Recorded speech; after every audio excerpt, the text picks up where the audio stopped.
In 1873, a rugged rancher waits at a dusty frontier station for the bride he's never met, a woman he knows only through carefully written letters.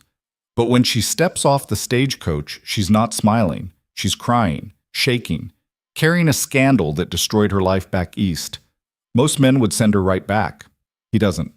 What happens next will test everything they thought they knew about trust, survival, and second chances in a land where reputation can kill you faster than the wilderness. Will you stay with me until the end? Hit that like button and drop a comment telling me what city you're watching from so I can see how far this story travels. The stagecoach rattled into Sweetwater Station, trailing a cloud of alkali dust that hung in the October air like a dirty shroud. Ethan Caldwell stood near the hitching post, one boot propped on the weathered wood, hat pulled low against the afternoon glare. He'd been standing there 20 minutes, watching the road, feeling the weight of a decision he'd made 4 months ago when he'd answered an advertisement in the Boston Courier. Respectable woman seeks honest arrangement. Correspondence welcomed. 4 months of letters.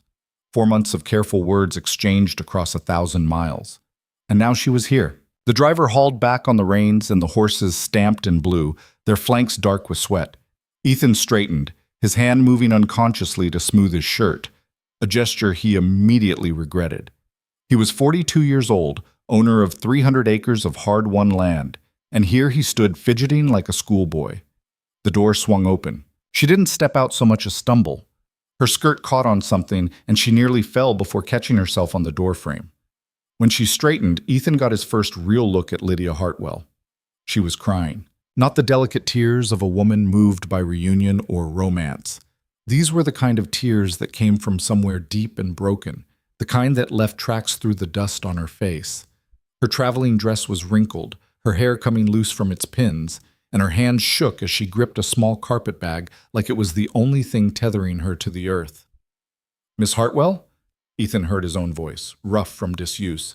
He cleared his throat. "Lydia?" She looked at him then, and he saw it. The flash of recognition followed immediately by something that looked like shame. Or fear. Maybe both. "Mr. Caldwell?" Her voice was barely above a whisper. "I'm sorry. I'm so sorry." The driver was already hauling down a trunk from the top of the coach, clearly eager to be done with this particular passenger. Ethan caught the look the man gave him, part pity, part warning. Whatever had happened on that journey from the railhead, it hadn't been pleasant. "No need to apologize." Ethan stepped forward, meaning to take her bag, but she pulled it closer to her chest. "Long journey. I expect you're tired." "I shouldn't be here." The words tumbled out in a rush. "I should have told you, should have been honest from the start, but I hoped." She broke off, pressing one hand to her mouth. "I've made a terrible mistake." Around them, Sweetwater Station was coming alive with the arrival of the stage. The hostler led the team away. 2 men emerged from the trading post to collect freight. A woman in a faded calico dress stood in the doorway, watching with undisguised curiosity. Ethan felt the attention like insects crawling on his skin. "We can talk," he said quietly, "but not here. My wagon's around back." For a moment he thought she might refuse, might turn right around and climb back into that stagecoach, ride it all the way back to wherever she'd come from. Instead, she nodded, a jerky movement that sent more hair tumbling from its pins. He picked up her trunk, lighter than he'd expected, and led the way to where he'd left the wagon hitched in the shade. She followed a few paces behind, clutching that carpet bag like a shield. The wagon was nothing fancy. Sturdy bed, good springs, a bench seat he'd built himself. He loaded the trunk into the back and turned to help her up, but she was already climbing aboard, moving with a kind of desperate efficiency that spoke of someone who didn't want to be touched. Ethan swung up beside her and took the reins. The horses, his own steady pair, started forward without needing to be asked. They knew the way home. For the first mile, neither of them spoke. The only sounds were the creak of the wagon, the rhythmic thud of hooves on packed earth, and somewhere in the distance, a hawk screaming. The land stretched out in all directions, rolling grassland gone golden in the autumn light, broken here and there by dark stands of cottonwood marking the path of seasonal creeks. It was Lydia who finally broke the silence. "The letters I wrote you," she said, staring straight ahead. "They were true, mostly true. Everything I told you about myself, my education, my work as a teacher, my family's circumstances, That was all real. All right, Ethan kept his eyes on the road. But I didn't tell you why I left Boston. Her hands twisted in her lap, worrying the fabric of her skirt. Why I had to leave. He waited. The horses plodded on. There was a man, she continued, her voice tight. A man I trusted. He seemed respectable. A deacon at our church. Wealthy. My mother thought it was a fine match. I thought... She drew a shaky breath. I thought he cared for me. Ethan's hands tightened on the reins, but he kept his face neutral. He came to call on me several times, always proper, always with my mother present. And then one evening he asked if I might accompany him to a lecture. Educational, he said. My mother encouraged it. Lydia's voice had gone flat now, reciting facts. He took me to the lecture, and afterward he suggested we stop for refreshment at a restaurant he knew. It seemed innocent enough, but the restaurant, it wasn't what he'd claimed. It was attached to a hotel. The hawk screamed again, closer this time. He'd already paid for a room, Lydia said. He told me his intentions had always been honorable, that he planned to marry me, that what he was suggesting was simply anticipating our future. I refused. I tried to leave. He blocked the door. I fought him, scratched his face badly enough that he bled, screamed loud enough that someone came, the proprietor, other guests. She turned to look at Ethan then, and her eyes were dry now, hard with the kind of anger that comes after tears have run out. You'd think that would be the end of it, she said, that I'd be the victim in the story. But the proprietor knew the deacon, and the deacon told them I'd lured him there, that I'd demanded money, that when he refused, I'd attacked him. His face was bleeding. I looked hysterical. Everyone believed him. Your mother believed him too. Lydia's laugh was bitter. Or at least she chose to believe him. Easier that way. The deacon was wealthy, connected. I was her difficult daughter who'd always asked too many questions, read too many books. When the story spread, and it did spread, like fire through dry grass, she told me I'd shamed the family, that I needed to leave Boston, leave New England entirely. So here I am. The wagon rolled on. Ahead, Ethan could see the first boundary markers of his land, carved posts driven deep into the prairie soil. You didn't have to come, he said finally. Didn't I? She turned back to the horizon. I had no money of my own, no prospects. The school where I taught let me go, quietly but thoroughly. My brother wouldn't speak to me. My mother gave me enough for the journey and told me not to write. Your letters seemed kind. You seemed decent. I thought perhaps in a place where no one knew me, I might have a chance to start again. But that was selfish of me. You deserve better than a woman with a ruined reputation. You deserve the truth. I appreciate the truth. So you'll take me back to the station? It wasn't a question. Ethan glanced at her. In profile, she looked older than her 26 years, worn down by more than just the journey. But there was something in the set of her jaw that spoke of strength. She'd fought. She'd survived. She was still fighting. That what you want? He asked. The question seemed to startle her. What I want hardly matters. Matters to me. He slowed the horses to a walk. I asked if that's what you want. To go back. She was quiet for a long moment. When she spoke, her voice was small. No. But I won't trap you into something you agreed to under false pretenses. You thought you were getting a respectable woman. I thought I was getting a woman willing to build a life out here, Ethan corrected. Someone educated, capable, and tired enough of Eastern society to take a chance on a stranger. Seems to me that's exactly what I got. You're not angry? About what? That some bastard attacked you and a bunch of cowards blamed you for it? He shook his head. I've seen how the world works, Miss Hartwell. Seen enough to know that reputation and truth aren't always the same thing. She stared at him. You believe me? I believe a man who has to trap a woman in a hotel room isn't much of a man.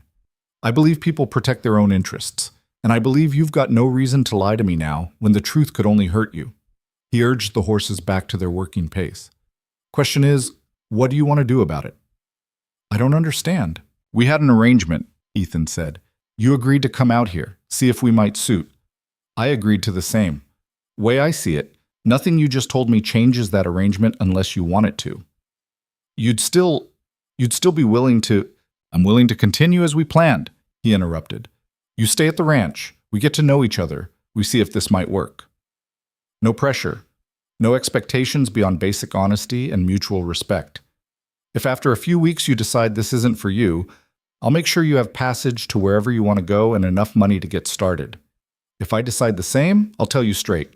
Fair enough? Lydia's hands had stopped their restless movement. That's more than fair. I don't know what to say. Don't say anything yet. Ethan nodded toward the horizon where a cluster of buildings was beginning to take shape. Wait until you've seen what you're agreeing to. The ranch wasn't much to look at, and Ethan knew it. A main house built from cottonwood logs, chinked with mud and prairie grass. A barn that leaned slightly to the east, built in his first year when he'd known more about wanting land than about carpentry.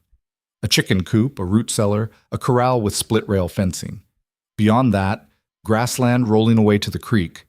And beyond the creek, more grass, more sky. More of the kind of emptiness that could swallow a person whole. He pulled the wagon up in front of the house and set the brake. Lydia climbed down before he could offer a hand, her eyes moving over everything with an expression he couldn't quite read. Not disappointment exactly, more like calculation. It's isolated, he said, feeling suddenly defensive. Nearest neighbor is 6 miles east, town's 12 miles south. That's where we came from, though you might not have noticed much of a town. Church services twice a month when the circuit preacher makes it through. Winter can be hard, spring's worse, with the flooding. How much land? 300 acres. Most of it grazing land for cattle, though I keep a kitchen garden and some hayfields closer to the house. Do you have help? Hired men? Had a hand last year, but he moved on. It's just me now. Ethan jumped down and began unloading her trunk. House has 2 rooms, main room with the kitchen and my bedroom in the back. I've been sleeping in the barn since I knew you were coming. Seemed proper. She turned to face him. Mr. Caldwell. Ethan. Ethan. She said his name carefully, testing it. I want to be clear. You're offering me room and board, a trial period to see if we suit, with no obligations beyond that? That's what I'm offering. And if I prove useless, if I can't cook or clean or do any of the things a ranch wife should do, then we'll figure it out. He set the trunk on the porch. I've been managing alone. I can teach you what I know. Rest we'll learn together or do without. Why? The question came out sharp. Why would you do this for a stranger, for someone who came here under false pretenses? Ethan paused, one hand on the trunk. It was a fair question. He'd been asking himself the same thing since she'd stepped off that stage. 6 years ago, he said slowly, I was working on a ranch down in Texas. Good job, steady pay. There was a woman in town I'd been courting. Nothing official, but there was an understanding. Then the ranch owner's nephew came to visit, fresh from back east with money in his pocket and manners I didn't have. He took a shine to her, started making promises. A house in town, fine dresses, the kind of life I couldn't give her. She broke it off with me, took up with him instead. He met Lydia's eyes. Turned out all his promises were lies. He got her alone, had his way with her, and left town before she even knew she was pregnant. Last I heard, her family sent her away somewhere. The ranch owner, his uncle, made sure everyone in town knew she'd been a loose woman who'd trapped herself, protected his nephew's reputation. That's horrible. It is.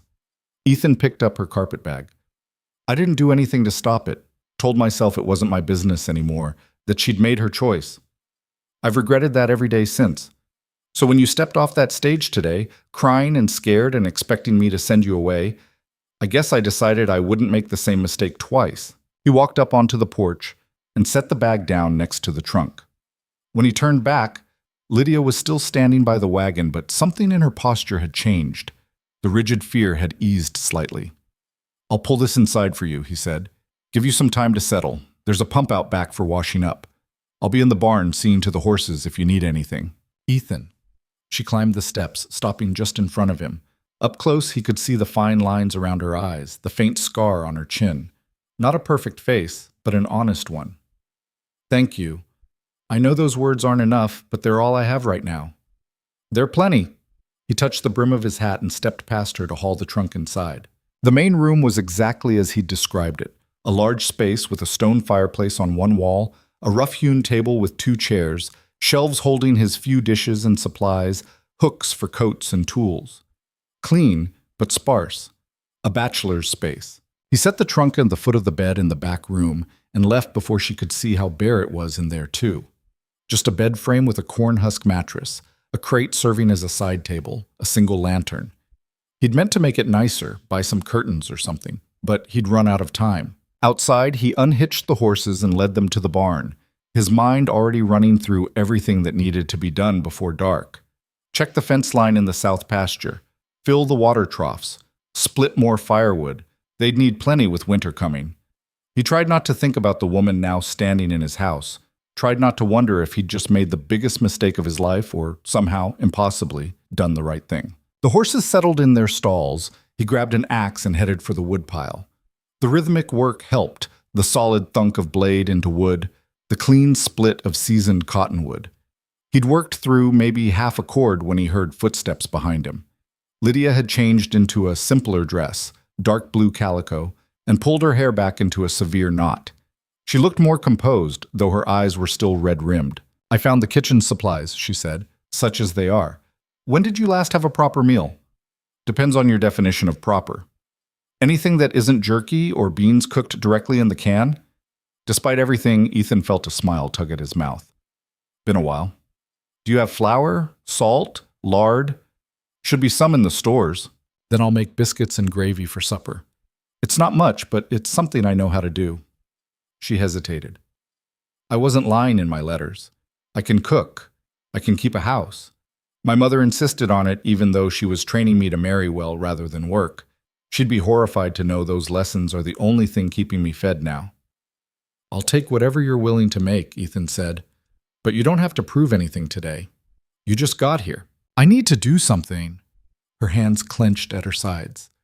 "I need to feel useful. Otherwise, I'll just sit in that empty room and think about everything I've lost and everything I'm afraid of. And I can't do that right now." He understood that. The need to keep moving, to exhaust yourself so thoroughly that sleep came without thought. He'd spent the better part of his first year on this land working himself to the bone for exactly that reason. "All right," he said. "You'll find what you need in the stores. I'll finish up here and be in shortly." She nodded and turned to go, then stopped.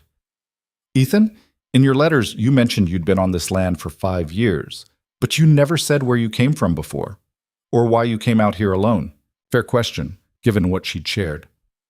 "Missouri originally," he said, setting another log on the chopping block. "Worked my way through Texas, Kansas, up into Colorado territory, saved every dollar I could. Came here because the land was cheap and the solitude suited me. As for why alone," he brought the axe down, splitting the log clean through. "Guess I got tired of people." "Because of what happened in Texas?" "That was part of it." She nodded slowly, like she was filing that information away for later consideration. "I'll call you when supper's ready." He watched her walk back to the house, her spine straight despite everything. Whatever else she might be, Lydia Hartwell wasn't someone who gave up easily. That would matter out here, where the land tested everyone and broke most. By the time he'd finished with the wood and checked the stock, the sun was starting its descent toward the horizon, painting the prairie in shades of amber and rust. He washed up at the pump, scrubbing the day's grime from his hands and face, then headed inside. The smell hit him first, the rich, yeasty scent of baking biscuits, the savory aroma of gravy simmering on the stove. The table had been set, 2 plates, 2 cups, everything arranged with a care he hadn't bothered with in years. Lydia stood at the stove, her back to him, stirring the gravy with steady, practiced motions. For a moment, Ethan just stood in the doorway, struck by the strangeness of having another person in his space, by how different the house felt with her in it. "It's ready," she said without turning around. "If you want to sit." He took his usual chair, the one that faced the door. Old habit. She brought the food over, biscuits piled on a chipped plate, gravy in a bowl he'd forgotten he owned. Plain fare, simple cooking, but when he took his first bite, the taste of real food, made with actual care, nearly undid him. "It's good," he said. "It's basic." She picked at her own biscuit, tearing it into small pieces. "But thank you." They ate in silence for a while. Outside, the light continued to fade, and Ethan stood to light the lantern, casting the room in warm, flickering shadows. "Tell me about the ranch," Lydia said finally. "What does a day look like here?" So he told her. about the cattle, the 20 head he'd managed to build up over the years, about the garden, what grew well in this climate and what didn't, about the creek that ran through the eastern section, reliable most of the year but prone to flooding in spring, about the neighbors, the Hendersons to the east, good people with 5 kids, and the Tuckers to the south, an older couple who'd been on their land since before the war. "Do they know about me?" she asked. "About our arrangement? I told Ed Henderson I'd sent for a woman, that we'd been corresponding. Didn't give details. Figured that was our business." "They'll find out eventually about Boston." "Maybe. Maybe not." Ethan pushed his empty plate aside. "This is a hard land, Lydia. People out here, they tend to care more about what you can do than where you came from. You hold up your end, treat folks fair, they'll do the same. And if they hear rumors, then we deal with it." He met her eyes across the table. "Together, if you're still here. Alone, if you're not. Either way, it's not the end of the world." She looked like she wanted to believe that, like she was trying to let herself hope, just a little. After supper, she insisted on cleaning up while he went out for a final check of the property. The night had turned cold, frost already forming on the grass. Winter was coming. He could feel it in the air, smell it on the wind. They'd need to finish weatherproofing the barn, stock up on supplies, slaughter one of the steers for meat. 100 tasks before the first snow. When he returned, she had already retreated to the bedroom. He could see lamplight under the door, hear the quiet sounds of someone settling in for the night. He banked the fire, pulled off his boots, and headed out to the barn with a blanket rolled under one arm. The barn was cold and smelled of hay and horses, but it was familiar. He made himself a nest in the loft, the same place he'd been sleeping for the past week. Not comfortable, but adequate. He'd slept in worse places. He lay there in the dark, listening to the night sounds, the horses shifting in their stalls, mice scurrying in the rafters, the distant yip of coyotes. And underneath it all, the awareness that his house, his empty house, was empty no longer. Lydia Hartwell had arrived carrying secrets and shame, expecting rejection, prepared for the worst, and he'd chosen to let her stay. It wasn't love. It wasn't even affection, not yet. It was something simpler and maybe more important, a choice to see another person's humanity, to offer dignity when the world had offered none, a choice to try, despite all the reasons not to. Whether it was the right choice, time would tell. Out here, time told everything eventually. The prairie wind picked up, whistling through the gaps in the barn walls, and Ethan pulled the blanket tighter around his shoulders. Tomorrow, they'd start figuring out how to live together, how to build something from nothing but need and determination and a fragile, uncertain trust. Tonight, it was enough that she was here, that she'd told him the truth, that neither of them had run. In the house, the lamp went out, plunging the bedroom into darkness. Ethan closed his eyes and tried not to think about all the ways this could go wrong, tried to focus instead on the simple fact of progress. She was here. They'd made it through the first day. It was a start. The first week passed in a strange, careful dance of avoidance and necessity. Ethan woke before dawn each morning, dressed quietly in the barn, and was already at work by the time Lydia emerged from the house. He'd find breakfast waiting when he came in, coffee, cornbread, sometimes eggs from the hens she'd already learned to manage. They'd eat with minimal conversation, just the scrape of forks on plates and the occasional comment about the weather or the work ahead. Then he'd head back out, and she'd set about whatever tasks she'd claimed for herself. She cleaned first. He came in one afternoon to find her on her hands and knees scrubbing the floor, her sleeves rolled up and her face flushed with effort. The next day, she'd organized the shelves, grouping supplies in ways that actually made sense. She mended his shirts without being asked, patched holes in his socks, beat the dust from the curtain he hadn't known was a curtain until she washed and hung it properly. "You don't have to do all this," he said one evening, watching her darn yet another sock. "I need to earn my keep." "I told you, Hum. I know what you told me." She bit off the thread. "But I can't just sit idle while you work yourself to exhaustion. Let me do this." So he did. He let her turn his bachelor quarters into something that resembled a home, let her establish routines and rhythms that slowly, incrementally, made the space feel less lonely. He tried not to think too hard about what it would feel like when she left, because he was still half convinced she would. Women like her, educated, refined. They didn't stay in places like this. Not once they understood what the isolation really meant. On the 8th day, the weather turned. Ethan woke to the smell of snow in the air, that particular metallic coldness that meant a storm was coming. He worked faster than usual, checking fence lines, moving the cattle closer to the barn, hauling extra wood to the porch.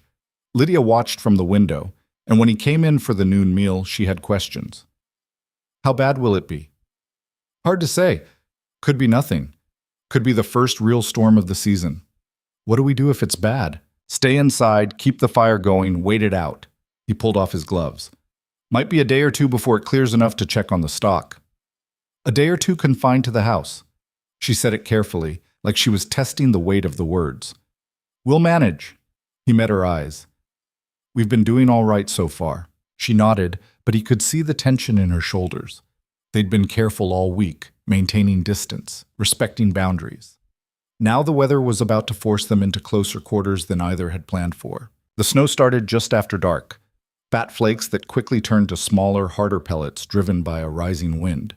Ethan secured the barn and made it back to the house just as the storm hit in earnest. Inside, Lydia had built up the fire and lit every lamp they had. The windows rattled in their frames. I've never seen a prairie storm, she said, staring out at the white wall of snow. You're seeing one now. Ethan shook the snow from his coat. Could last through tomorrow. Maybe longer. They ate supper in silence, the storm howling outside like something alive and angry. Afterward, Lydia cleared the dishes while Ethan checked the fire, adding wood, adjusting the draft. The temperature was already dropping. He could feel it through the gaps in the walls, the places where his chinking had failed or never been adequate to begin with. It's cold, Lydia said, wrapping her shawl tighter. It'll get colder. Keep close to the fire. She pulled one of the chairs nearer to the hearth and sat, her hands extended toward the warmth. Ethan took the other chair, and for a while they just sat there, two people trying not to acknowledge the awkwardness of their situation. Tell me about Missouri, she said finally. You said you were from there originally. Not much to tell. Grew up on a farm. Left when I was 17. Why? My father had ideas about how I should live my life. I had different ones. He stared into the fire. We disagreed, loudly. I decided it was easier to leave than to keep fighting. Do you regret it? Leaving? No. How I left, maybe. I was angry, said things I shouldn't have. He died while I was in Texas. Never got the chance to take any of it back. Lydia was quiet for a moment. My father died when I was 12. Cholera outbreak. He was a doctor, spent weeks treating others, caught it himself. My mother never forgave him for it, I think, for choosing his patients over his family. That why she's so hard? Partly. Mostly she's terrified of ending up poor. My father left us almost nothing. He'd extended too much credit to patients who couldn't pay, gave away his services to those who needed them. After he died, my mother had to be practical. Every decision she made was about security, about making sure we'd be taken care of. When I refused to marry the men she chose, when I insisted on teaching instead of focusing on finding a wealthy husband, she saw it as me throwing away everything she'd worked for. You miss her? I miss who I thought she was when I was younger, before I understood that her love came with conditions. Lydia pulled the shawl tighter. Do you think that's terrible? That I can't quite forgive her for choosing propriety over her own daughter? I think people make choices that make sense to them at the time. Doesn't mean those choices don't hurt. Ethan stood to add more wood to the fire. And I think forgiveness is easier to talk about than to do. The wind picked up, and somewhere outside something crashed, probably part of the corral fence coming loose. Ethan swore under his breath. Can you fix it tonight? Lydia asked. Not in this. I'll have to wait until morning, hope the damage isn't too bad. She stood abruptly. I'm going to make tea. Do you want some? Sure. She busied herself at the stove, filling the kettle, measuring out the precious tea leaves she'd brought with her. Ethan watched her move around the kitchen with growing familiarity, no longer hesitant about where things were kept. In just over a week, she'd learned the geography of his space better than he'd known it himself. The tea, when it came, was hot and slightly bitter. They drank it sitting at the table this time, the fire crackling at their backs. I need to tell you something, Lydia said, wrapping her hands around her cup. About what I expect from this arrangement. Ethan set down his cup. All right. I won't be a decoration. I won't sit idle while you work. I need purpose. Need to feel like I'm contributing something beyond keeping house. She met his eyes. The school in Sweetwater, the one you mention in your letters, is it still looking for a teacher? Last I heard, yes, but Lydia, I know what you're going to say. That people might talk, might bring up my past. But I can't spend the rest of my life hiding from what happened. And I'm a good teacher. I know I am. Those children deserve someone who cares about their education, regardless of whatever scandal might follow me. You're right, Ethan said. They do deserve that. But you should know what you're walking into. The school board is run by Owen Tucker, the man I mentioned who owns the ranch south of here. He's fair, but his wife Martha is the type who cares a lot about appearances. If she hears anything about Boston, then I'll deal with it, honestly, the way you let me deal with telling you the truth. Lydia's voice was steady. I'm tired of running, Ethan. Tired of letting shame dictate my choices. Either this place will accept me or it won't, but I'd rather know than spend months wondering. He studied her across the table, this woman who'd arrived in tears and was now preparing to walk straight into potential judgment with her head up. When the storm clears, I'll take you to meet the Tuckers. Let you make your case. Thank you. But Lydia, if it doesn't work out, if they say no or things get difficult, that doesn't reflect on you. You understand that? She smiled, small and sad. I appreciate the sentiment, but we both know that's not quite true. The storm raged on through the night. Ethan made up a pallet near the fire, insisting Lydia take the bedroom. She protested, but he won that argument by pointing out that the bedroom was slightly warmer and he was used to uncomfortable sleeping arrangements. She finally relented, though he could hear her moving around in there for a long time before she settled. He lay awake, staring at the ceiling, listening to the wind try to tear the roof off. The fire burned low. He fed it periodically, watching the flames dance and spark. Somewhere past midnight, he heard the bedroom door open. Lydia appeared, wrapped in a quilt, her hair loose around her shoulders. I can't sleep, she said. The wind keeps making me think the house is going to fall apart. It won't. Walls are solid. Can I sit out here for a while? It's your house, too. She settled into one of the chairs, pulling the quilt tight around herself. In the firelight, she looked younger, more vulnerable. Less like the determined woman who'd talked about teaching, and more like the crying girl who'd stumbled off that stagecoach. In Boston, she said quietly, I had a friend, Sarah. We taught at the same school. When the scandal broke, when everyone else turned away, she was the only one who believed me. The only one who said it wasn't my fault. She sounds like a good friend. She is. Before I left, she gave me all the money she'd been saving, said I needed it more than she did. Told me to write when I got settled, let her know I was safe. Lydia's voice cracked slightly. I haven't written. I keep meaning to, but I don't know what to say. Dear Sarah, I'm living with a stranger on the frontier, pretending to be someone I'm not, hoping he doesn't realize what a mess I really am. That doesn't seem fair to put on her. You're not pretending to be anyone, Ethan said, and you're not a mess. You're someone who survived something terrible and had the courage to start over. That's different. Is it? Because most days I feel like I'm just barely holding myself together. Like if I stop moving, stop working, I'll fall apart completely. Then we're more alike than you think. He shifted on his pallet, propping himself up on one elbow. First year I was here, I worked myself nearly to death. 16, 18-hour days every day. Told myself it was about building the ranch, proving I could make it. But really, I was just trying to outrun my own thoughts. Did it work? Eventually. Not because the thoughts went away, but because I got too tired to fight them anymore. Learned to live with them instead. Lydia pulled the quilt tighter. What were you running from? A lot of things. Regret about my father, anger about Texas, feeling like I'd failed at everything I'd tried. But mostly, I think I was running from the idea that I'd always be alone, that I'd chosen solitude, and now I was stuck with it. Are you still running?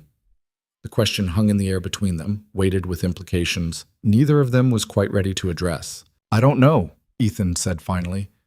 I thought I had it figured out. Thought I'd made peace with the life I'd chosen. Then I answered that advertisement, started writing those letters, and suddenly everything felt more complicated. I'm sorry if I've made things harder. Don't be. Complicated isn't always bad. He met her eyes across the dimly lit room. Sometimes it's just honest. She nodded slowly, like she was trying to believe that. Outside, the wind began to ease slightly, the worst of the storm passing. The fire crackled and popped, filling the silence. "You should try to sleep," Ethan said.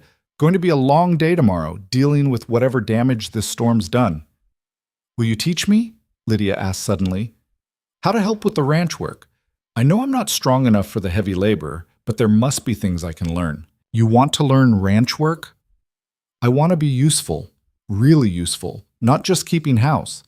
If I'm going to be here, if this is going to be my life, I need to understand it, all of it." "All right," Ethan said. "When the weather clears, I'll start teaching you, but I'm warning you now. It's hard work, dirty, exhausting, and sometimes dangerous." "Good." She stood, the quilt trailing behind her.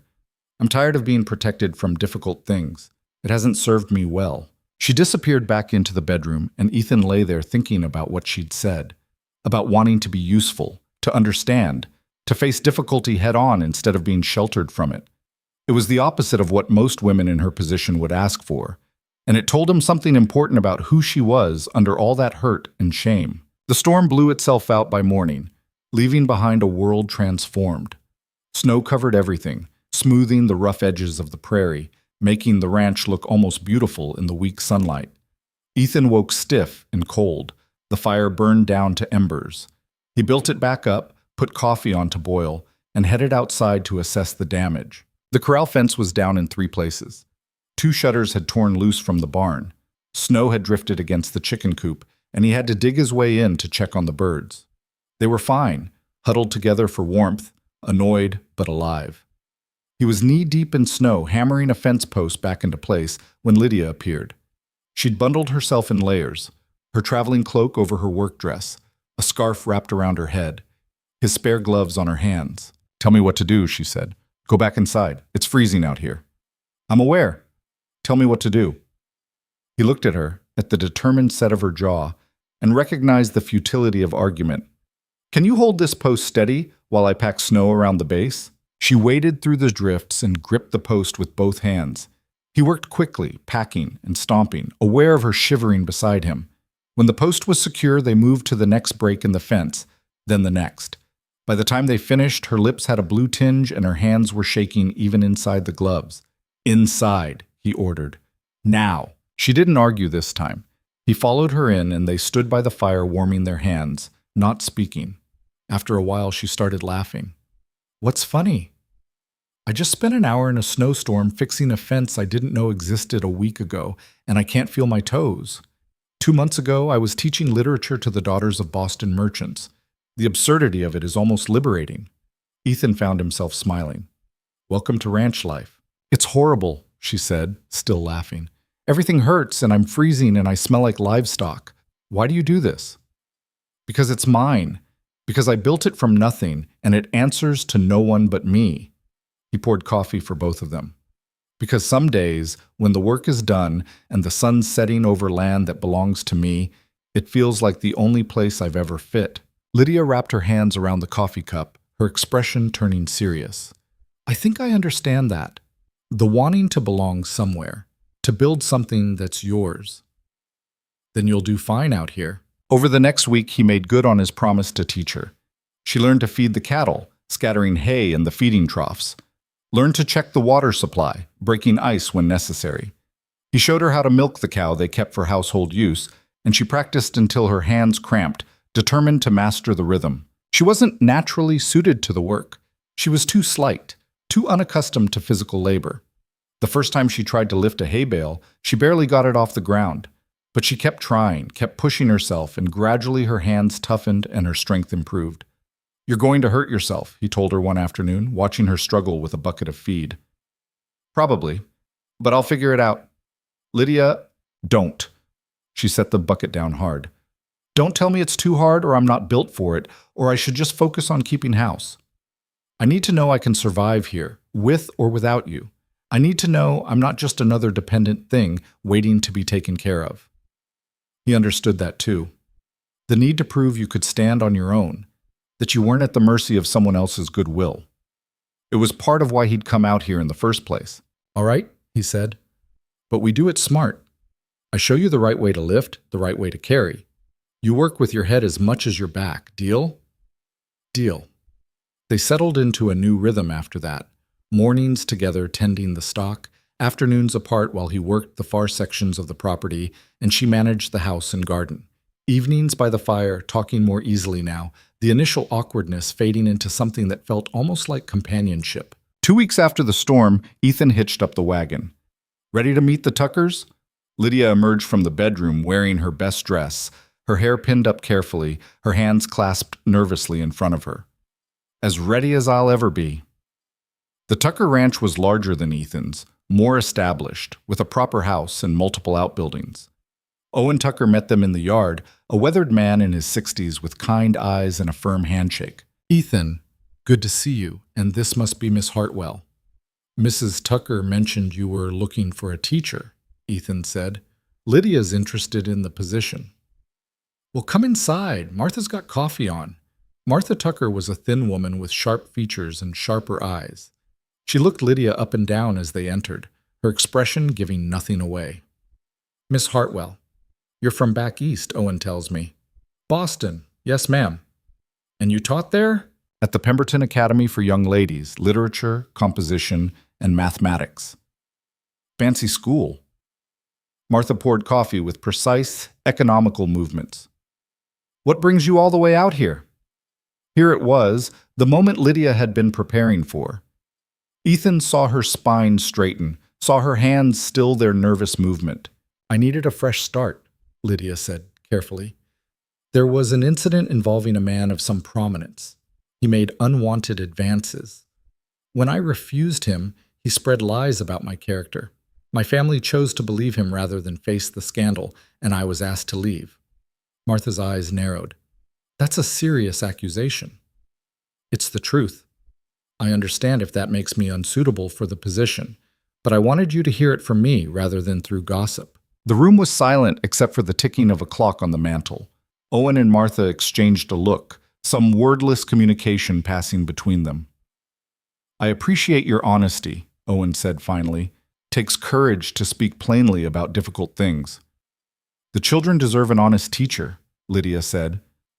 "And this community deserves to know who they're considering for the role. I won't pretend to be something I'm not." Martha set down her coffee cup. "Can you handle a classroom of mixed ages? We've got children ranging from 6 to 14 all learning together." "I've done it before. The key is individual instruction combined with group work, pairing older students with younger ones to reinforce learning. And you'd be willing to teach practical skills as well as book learning? These children need to know figures and reading, but they also need to understand land management, basic law, things that matter out here. I'd welcome the opportunity to create a curriculum that serves their actual needs." Lydia leaned forward slightly.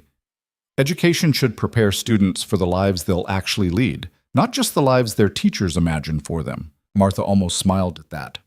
Almost. "School runs October through March, when the children can be spared from farm work. Classes Tuesday through Friday, 9 to 3. We provide the building and supplies. Teacher gets room and board plus $12 a month." "I have room and board at Mr. Caldwell's ranch," Lydia said, "but I'd be grateful for the position regardless of the living arrangements." "I see." Martha's gaze shifted to Ethan, then back to Lydia. "And what exactly is your arrangement with Mr. Caldwell, if you don't mind my asking?" "We're considering marriage," Ethan said before Lydia could answer. "Getting to know each other first, making sure we suit." "Sensible."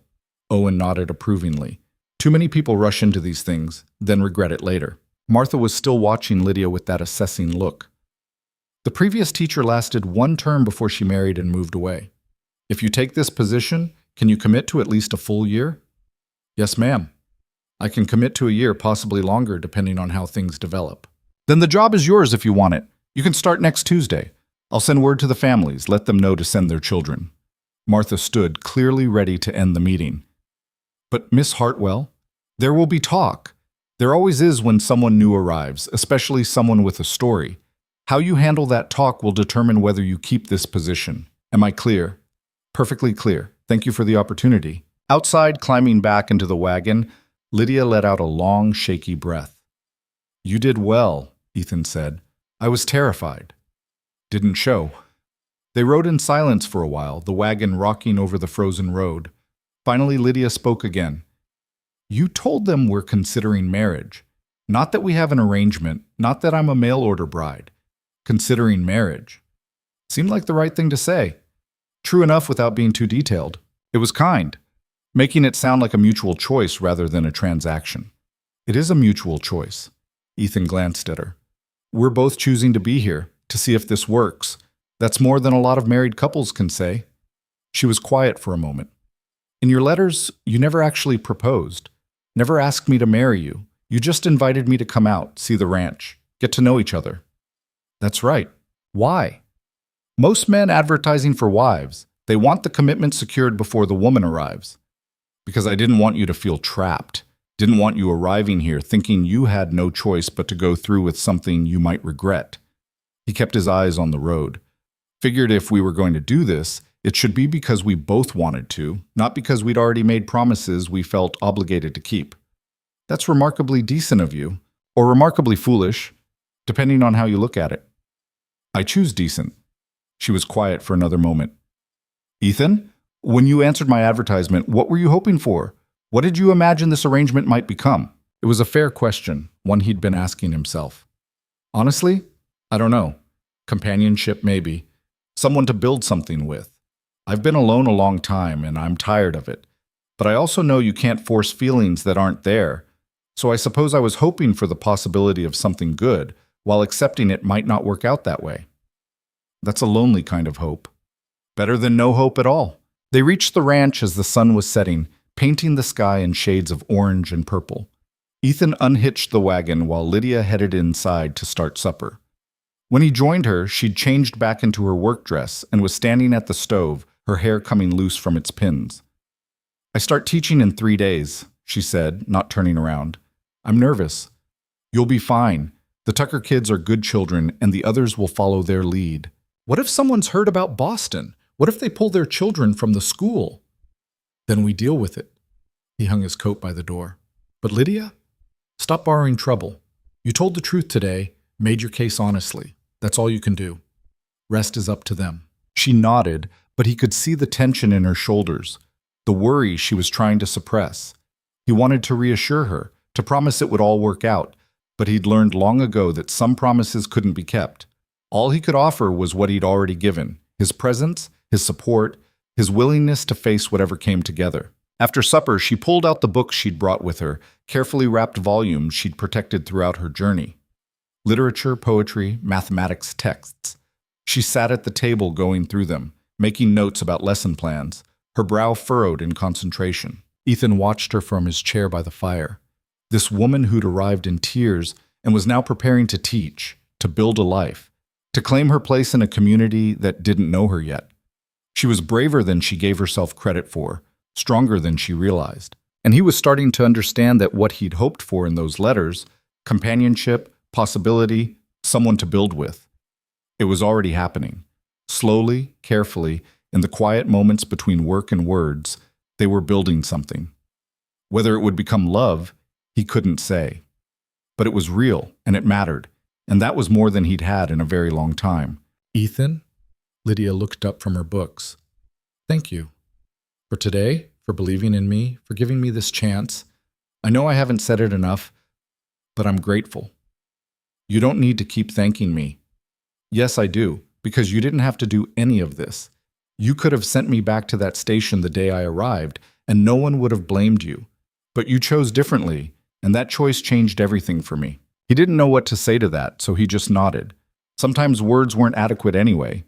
Sometimes the only response that mattered was showing up, day after day, proving through actions what promises couldn't convey. Outside, the wind picked up again, another storm approaching.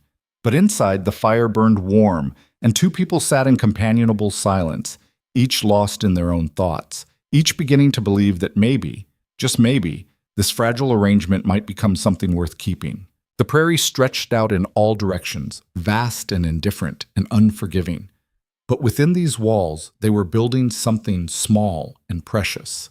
A space where honesty mattered more than reputation, where second chances were possible, where two damaged people might find a way to heal. It wasn't perfect. It wasn't easy. but it was theirs, and that made all the difference. The schoolhouse was smaller than Lydia had expected, a single room with benches instead of proper desks and windows that didn't quite seal against the wind. She arrived early that first Tuesday, her stomach tight with nerves, and spent the time arranging her few books on the makeshift shelf, writing the day's lessons on the slateboard in careful script. The children came in clusters, brought by parents who looked her over with varying degrees of curiosity and suspicion. The Tucker children arrived first, 3 boys ranging from 7 to 13, scrubbed clean and clearly instructed to be on their best behavior. Then came the Henderson kids, all 5 of them tumbling in like puppies, talking over each other. Others followed in 1s and 2s until she had 17 students crowding the small space, their ages and abilities as mixed as Martha had warned. "Good morning," Lydia said, her voice steadier than she felt. "I'm Miss Hartwell, and I'll be teaching you this term. Let's start by going around the room. Tell me your name, your age, and one thing you'd like to learn this year." They went around, some confident, others shy. When they finished, she had a better sense of what she was working with. 3 children who could barely read, 2 who were already tackling advanced texts, and a dozen somewhere in between. The youngest was 6-year-old Emma Henderson, gap-toothed and earnest. The oldest was 14-year-old Jacob Tucker, who looked like he'd rather be anywhere else. "Jacob," she said, catching his sullen expression, "you said you want to learn surveying. Why?" He shrugged. "Pa says a man who can survey land will always have work." "Your father's right, and surveying requires mathematics, geometry, and careful observation. Think you can handle that?" Something shifted in his face. "Yeah, I can handle it." "Good. Then you'll help me teach the younger students basic arithmetic while I work with you on the advanced concepts. Deal?" He straightened slightly. "Deal." It was a risk, giving him responsibility instead of treating him like a problem. But Lydia had learned early in her teaching career that bored students were troublesome students. Give them purpose, make them partners in the work, and most would rise to meet expectations. The morning passed in a controlled chaos of reading groups, mathematics drills, and writing exercises. By noon, when she dismissed them for the lunch break, Lydia's voice was hoarse and her head ached, but something had taken hold in that room. The children were engaged, curious, asking questions she hadn't anticipated. She ate her own lunch alone, sitting on the front step of the schoolhouse, watching the children play in the yard. Some of the mothers had lingered, standing in small groups near their wagons, watching her with expressions she couldn't quite read. One of them approached as the lunch period ended. "Miss Hartwell, I'm Caroline Henderson." Lydia stood, brushing crumbs from her skirt. "Mrs. Henderson, your children are delightful." "They're loud," Caroline smiled, softening the words. "But they like you." Emma came home yesterday going on and on about how the new teacher said she could be good at mathematics if she practiced. She's never liked school before. Emma asks excellent questions. She thinks carefully before answering. She also said you're living with Ethan Caldwell. Caroline's tone was casual, but her eyes were sharp. That true? Here it was.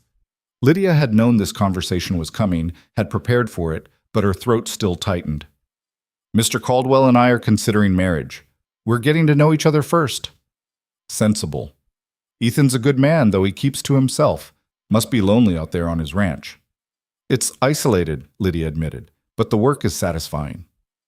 "You help with ranch work?" Caroline looked surprised. "That's unusual. I want to understand the life I might be choosing. Seems foolish to commit to something without knowing what it entails." Caroline studied her for a moment, then nodded slowly. "I like that. Too many women come out here with romantic ideas about frontier life, then fall apart when they realize how hard it really is. At least you're going in with your eyes open." The afternoon session went more smoothly than the morning. Lydia had the children write about their families, their daily lives, the things they saw and did. She was surprised by the quality of some of the writing, raw and unpolished, but honest in ways her Boston students' work had never been. These children understood hardship, understood work and sacrifice and making do with less. Their education had been spotty at best, but they weren't stupid. They were hungry to learn, if she could just figure out how to reach them. When she finally dismissed them at 3, she was exhausted in a way that had nothing to do with physical labor. Teaching always took something from her, demanded a kind of presence and attention that left her wrung out. But it also filled her up, reminded her of who she was beyond the scandal, beyond the shame. Ethan was waiting with the wagon when she emerged. He'd clearly come straight from work, his clothes dusty and his face lined with fatigue. "How was it?" he asked, as she climbed up beside him. "Difficult, exhausting, wonderful." She let herself sag against the seat. "I forgot how much I loved this." "They give you any trouble?" "Nothing I couldn't handle. Jacob Tucker tried to test me, but I put him to work helping the younger students. Turned his restlessness into something useful." Ethan smiled slightly. "Smart. Jacob's a good kid, just bored. His pa's been trying to figure out what to do with him." They rode in comfortable silence for a while, the familiar landscape rolling past. Lydia found herself noticing details now that she'd missed in those first weeks. The way the light hit the grass, the patterns of the bird flights, the subtle variations in the terrain that meant the difference between good grazing land and poor. "I need to tell you something," Ethan said as they neared the ranch. "Ed Henderson stopped by this morning. Asked some questions about you. About us." Lydia's stomach dropped. "What kind of questions?" "Where you came from, how we met, what our plans were." I told him the truth, that we'd corresponded, that you'd come out to see if we suited, that we were taking our time deciding about marriage. Did he seem satisfied with that? Hard to say with Ed. He's protective of his family, his community, wants to make sure everyone's who they say they are. Ethan glanced at her. I also told him that if he had concerns, he should bring them directly to me rather than spreading talk. He agreed, said he appreciated the straight answer. But he's still suspicious. Maybe. Or maybe he's just being careful. Either way, we handle it the same, we live our lives honestly, treat people fairly, and let our actions speak for themselves. That night, after supper, Lydia sat at the table grading the children's writing assignments while Ethan mended a bridle by lamplight. The fire crackled in the hearth. Outside, the wind carried the first real bite of winter. "This one's good," she said, holding up a page. "Listen, my pa says the land takes more than it gives, but we stay anyway because leaving would be worse. I think he means we belong here even when it's hard." That's from Jacob Tucker. The kid's smarter than he lets on. Most of them are. They just need someone to expect more from them than basic literacy. She set the paper aside. "I want to teach them about their rights under the Homestead Act, about water law and property boundaries, practical things they'll actually use." "Martha Tucker will approve of that." "I hope so. I need this job, Ethan, not just for the money, but because I need to be someone other than the woman with the scandal. I need to be a teacher again." He looked up from his work. "You never stopped being a teacher. What happened in Boston didn't change who you are. It changed how people see me. Then they're not looking at the right things." He went back to his mending. "You're a good teacher, Lydia. I saw that watching you with those fence posts. Patient, persistent, willing to let me fail and try again until I got it right. That's teaching. The rest is just paperwork and politics." She smiled despite herself. "You did eventually get the fence post right, after the third attempt, which is exactly how learning works." They fell back into companionable silence. These had become Lydia's favorite moments, the quiet evenings when they worked side by side, conversation flowing naturally when it came, and silence feeling comfortable when it didn't. She'd never had this with anyone before, this ease of simply existing in the same space without performing or pretending. The following Tuesday, Lydia arrived at the schoolhouse to find Martha Tucker waiting on the steps. "Mrs. Tucker, is something wrong?" "That depends." Martha's expression was neutral. "I've been hearing talk, Miss Hartwell, about your situation in Boston." Lydia's heart hammered against her ribs, but she kept her voice steady. "What have you heard?" "That you were involved in a scandal with a prominent man, that you left under suspicious circumstances." Martha paused. "I want to hear your version." So Lydia told it again, the whole story, standing in the cold morning air with her hands clenched at her sides. She didn't soften it or excuse herself. She just laid out the facts and waited for judgment. When she finished, Martha was quiet for a long moment. "That's what I thought," she said finally. "Same story you told Owen and me when you first came. Doesn't change in the retelling. It's the truth. I believe you. Owen believes you, but there are others who won't, who'll choose to believe the worst because it's easier or more interesting." Martha's gaze was sharp. "The question is whether you can handle that, whether you can stand in front of these children knowing some of their parents think you're a fallen woman." "I can handle it," Lydia said. I've handled worse. Have you? Martha stepped closer. Because this isn't Boston, where you could leave and start over somewhere else. This is a small community, Miss Hartwell. If the rumors take hold, if people decide you're not fit to teach their children, there's nowhere else to go. You'll be stuck here with a reputation that follows you everywhere. Then I'll prove them wrong. I'll be such a good teacher that they can't justify removing me without admitting it's about prejudice rather than performance. Martha almost smiled. You've got spine, I'll give you that. All right, keep teaching, keep doing good work. But understand that I'm watching, and so is everyone else. One misstep, one hint of impropriety, and this opportunity disappears. Clear? Crystal clear. Good. Now get inside. The children will be arriving soon, and they don't need to see us having this conversation. The school day went smoothly despite Lydia's rattled nerves. She threw herself into the lessons, working with each student individually, pushing them to think harder and reach further than they'd been asked to before. By the time she dismissed them, several of the children were already showing improvement, their reading more confident, their mathematics more precise. But when she emerged from the schoolhouse, she found only the empty wagon waiting. No Ethan. One of the mothers, a severe-looking woman named Ruth Caldwell, no relation to Ethan, she'd made clear, approached with her 2 daughters. Your ride didn't come. He must be delayed. Ranch work doesn't always end on schedule. Convenient. Ruth's tone was pointed. Though I suppose a woman in your position can't be too particular about propriety. Lydia bit back her first response, forced herself to smile politely. If you'll excuse me, I need to lock up the schoolhouse. Of course, though you might want to consider finding more suitable lodgings. A single woman living with a bachelor. Well, it gives people ideas.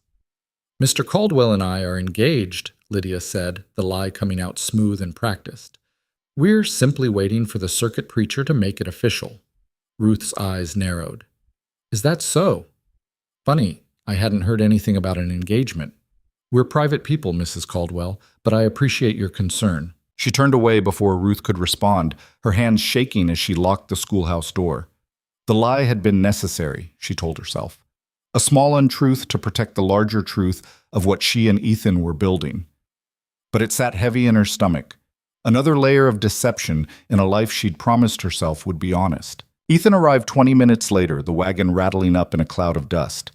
He looked tired, frustrated, and when he saw her waiting alone, he swore under his breath. I'm sorry, one of the cattle got caught in the creek bed. Took me an hour to get her out. It's fine, Lydia climbed up beside him, though I may have created a problem. She told him about Ruth Caldwell, about the lies she'd told. He listened without interrupting, his jaw tight. So now people think we're engaged, he said when she finished. I'm sorry, I panicked. She was implying she was making it sound sordid, and I just wanted her to stop. I understand. He was quiet for a moment, though it does complicate things. I know. I can tell people I misspoke, that I was confused, or that's not what I meant. He glanced at her. I meant it complicates things because now we need to decide what we actually want. We've been dancing around it for weeks, this question of whether we're really considering marriage or just cohabiting temporarily. Lydia's breath caught. What do you want? I want to know if you're staying, if this is a real possibility, or if you're just biding time until something better comes along.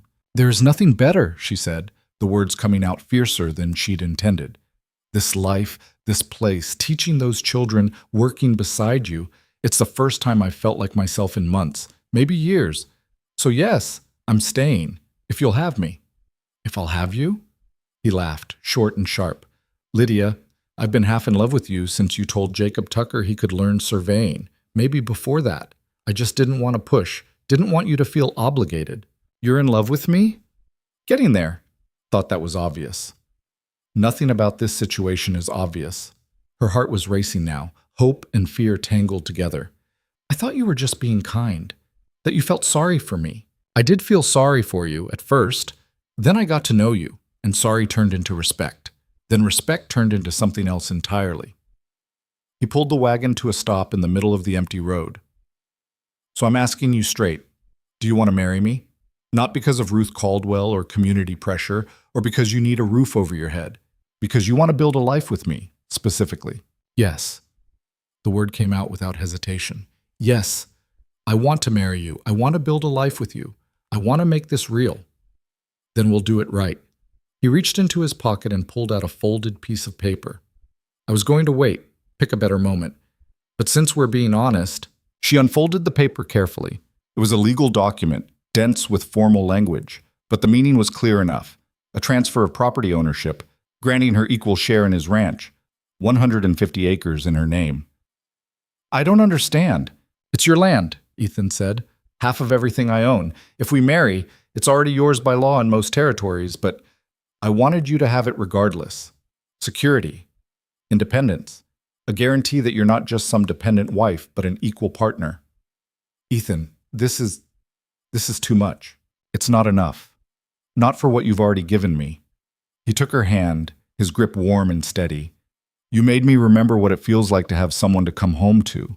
You made me want to be better, do better. That's worth more than land. Lydia stared at the document, at this impossible, generous, terrifying gift. In 1873, women couldn't own property in most places, couldn't vote, couldn't have legal standing separate from their fathers or husbands. What Ethan was offering was more than land. It was power, autonomy, the kind of security she'd never imagined having. What if it doesn't work? She asked quietly. What if we marry and realize we've made a mistake? Then we'll still be partners. Still share this land. We'll figure it out like reasonable people instead of you being trapped with no options. He paused. I don't ever want you to feel like you did in Boston. Powerless. At someone else's mercy. This way, whatever happens, you have choices. She looked up from the paper to find him watching her with an expression so open, so vulnerable, it made her chest ache. This man who'd taken her in when she had nothing, who'd believed her when no one else would, who was now offering her something most men would never even consider. I love you, she said, testing the words, finding them true. I didn't want to. I was so afraid of trusting anyone, of letting myself hope. But I love you, Ethan Caldwell, and I want to marry you. He kissed her then, his lips cold from the wind, his hand cupping her face with unexpected gentleness. It was brief, almost chaste, but it felt like a promise, like the beginning of something neither of them had been looking for, but both desperately needed. We'll do it properly, he said when they broke apart. Wait for the circuit preacher, have a real ceremony. Let everyone see we're doing this right. And in the meantime, we keep working, keep teaching, keep building what we've started. He picked up the reins again. And we let Ruth Caldwell and anyone else who wants to gossip know that we're engaged, planning a wedding, and not particularly concerned with their opinions. They reached the ranch as the sun dipped below the horizon, painting the sky in brilliant streaks of orange and gold. Ethan helped her down from the wagon, and for a moment they just stood there, hands linked, looking at the land that would soon legally belong to both of them. I need to file this, Lydia said, holding up the property document. Make it official. We'll go to the land office next week, get everything recorded properly.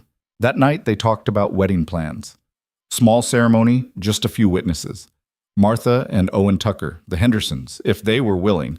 Nothing fancy, nothing that would strain their limited resources. Lydia would wear the best dress she owned. Ethan would buy a new shirt. They'd exchange vows, sign papers, and then get back to the work of living. It's not very romantic, Ethan said, poking at the fire. It's practical. That's better than romantic. You sure about that?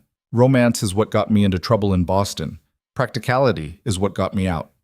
She set aside her mending. Besides, I don't need grand gestures. I need a partner who shows up, who tells the truth, who treats me like an equal. Everything else is just decoration. You're remarkable, you know that? I'm practical.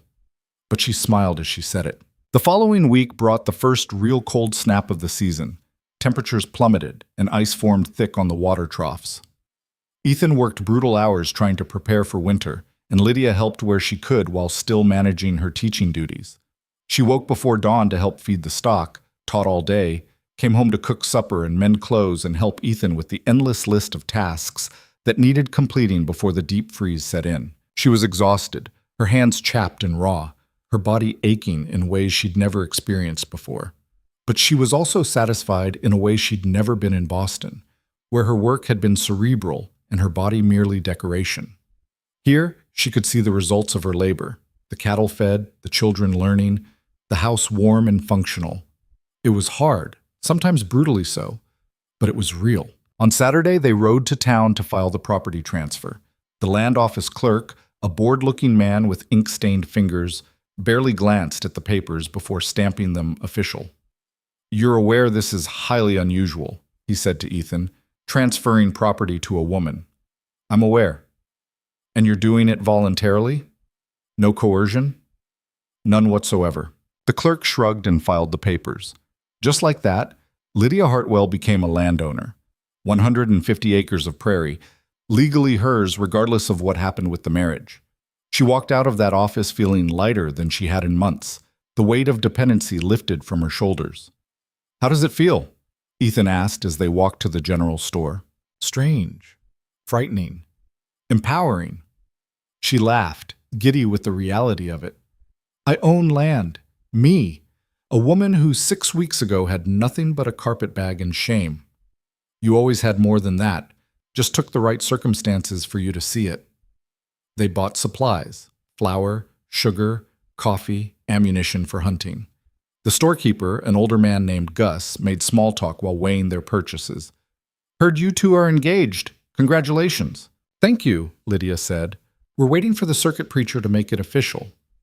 He should be through in about 3 weeks, right before Thanksgiving. You planning to wait that long?" "We are." "Good. Gives people time to get used to the idea. Prepare for a proper celebration." Gus tallied their purchases. "That'll be $4.30. Ethan reached for his wallet, but Lydia stopped him. She had the teaching money Martha Tucker had given her yesterday. Her first payment, $12 she'd earned herself. She counted out the exact amount and handed it to Gus. "My treat," she said to Ethan. His expression was complicated: surprise, pleasure, maybe a hint of discomfort at having a woman pay. But he didn't argue, just nodded and helped load their purchases into the wagon. On the ride home, he was quiet. Finally, he said, "You didn't have to do that. Pay for supplies." "I know, but I wanted to. That money represents my work, my contribution. It felt right to use it for something we both need." "It's your money. You should spend it on yourself." "This is spending it on myself. On us. On the life we're building together." She looked at him. "I know it's not conventional, a woman paying for household goods. But nothing about us is conventional. Maybe it's time we stopped pretending otherwise." He was quiet for a moment, then smiled. "You're right. Nothing about this is conventional, and I'm starting to think that's the best thing about it." That evening, while Ethan was checking on the cattle, Lydia finally wrote to Sarah. She'd been putting it off for weeks, unable to find the right words.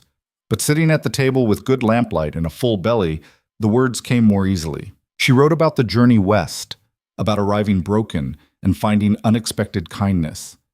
She wrote about the ranch, the teaching, the community slowly deciding whether to accept her. She wrote about Ethan, about his quiet strength and his radical belief in her autonomy.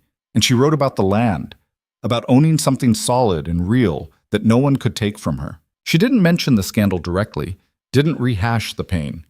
Sarah knew that story already. Instead, she wrote about hope, about the possibility of becoming someone new while still honoring who she'd been. She wrote about survival and second chances and the strange grace of finding home in the last place you'd expected. When Ethan came in, she was sealing the envelope. "Letter to your friend in Boston? Finally. I kept meaning to write, but I didn't know what to say. Didn't want to worry her or make her feel bad about the money she gave me." "What did you end up telling her?" "The truth, that I'm building a life here, that I'm going to be fine." She set the letter aside. "That I'm getting married to a good man who treats me like an equal. I hope I live up to that description." "You already do." She stood, moving to the stove to check on the stew she had simmering. "Though I should warn you, I told her about the land transfer. She might think you're either incredibly progressive or completely insane." "Probably both." He hung up his coat. "But I'd rather be insane and fair than conventional and cruel." They ate supper together, talking about small things, which fence line needed attention, which students were progressing fastest, whether they had enough firewood to make it through winter. Ordinary conversations, domestic and unremarkable, but they felt precious to Lydia. This was what she'd been missing in Boston, the sense of partnership and shared purpose. Romance was fine, But this daily collaboration, this working together toward common goals, it mattered more. After supper, as had become their custom, they sat by the fire. Ethan read from a newspaper that was 3 weeks old, catching up on news from the wider world. Lydia worked on her lesson plans, trying to figure out how to teach the concept of fractions to students who thought in terms of whole things, whole animals, whole acres, whole days. Use pi, Ethan said without looking up from his newspaper. What? For teaching fractions, use pi. Everyone understands cutting a pie into pieces, dividing it among people, makes it real instead of abstract. Lydia stared at him. That's brilliant.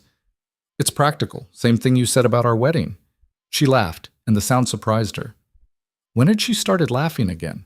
When had the weight of shame and fear lightened enough that joy could slip through? That night, lying in the bedroom that had become truly hers, Lydia thought about the choice she was making.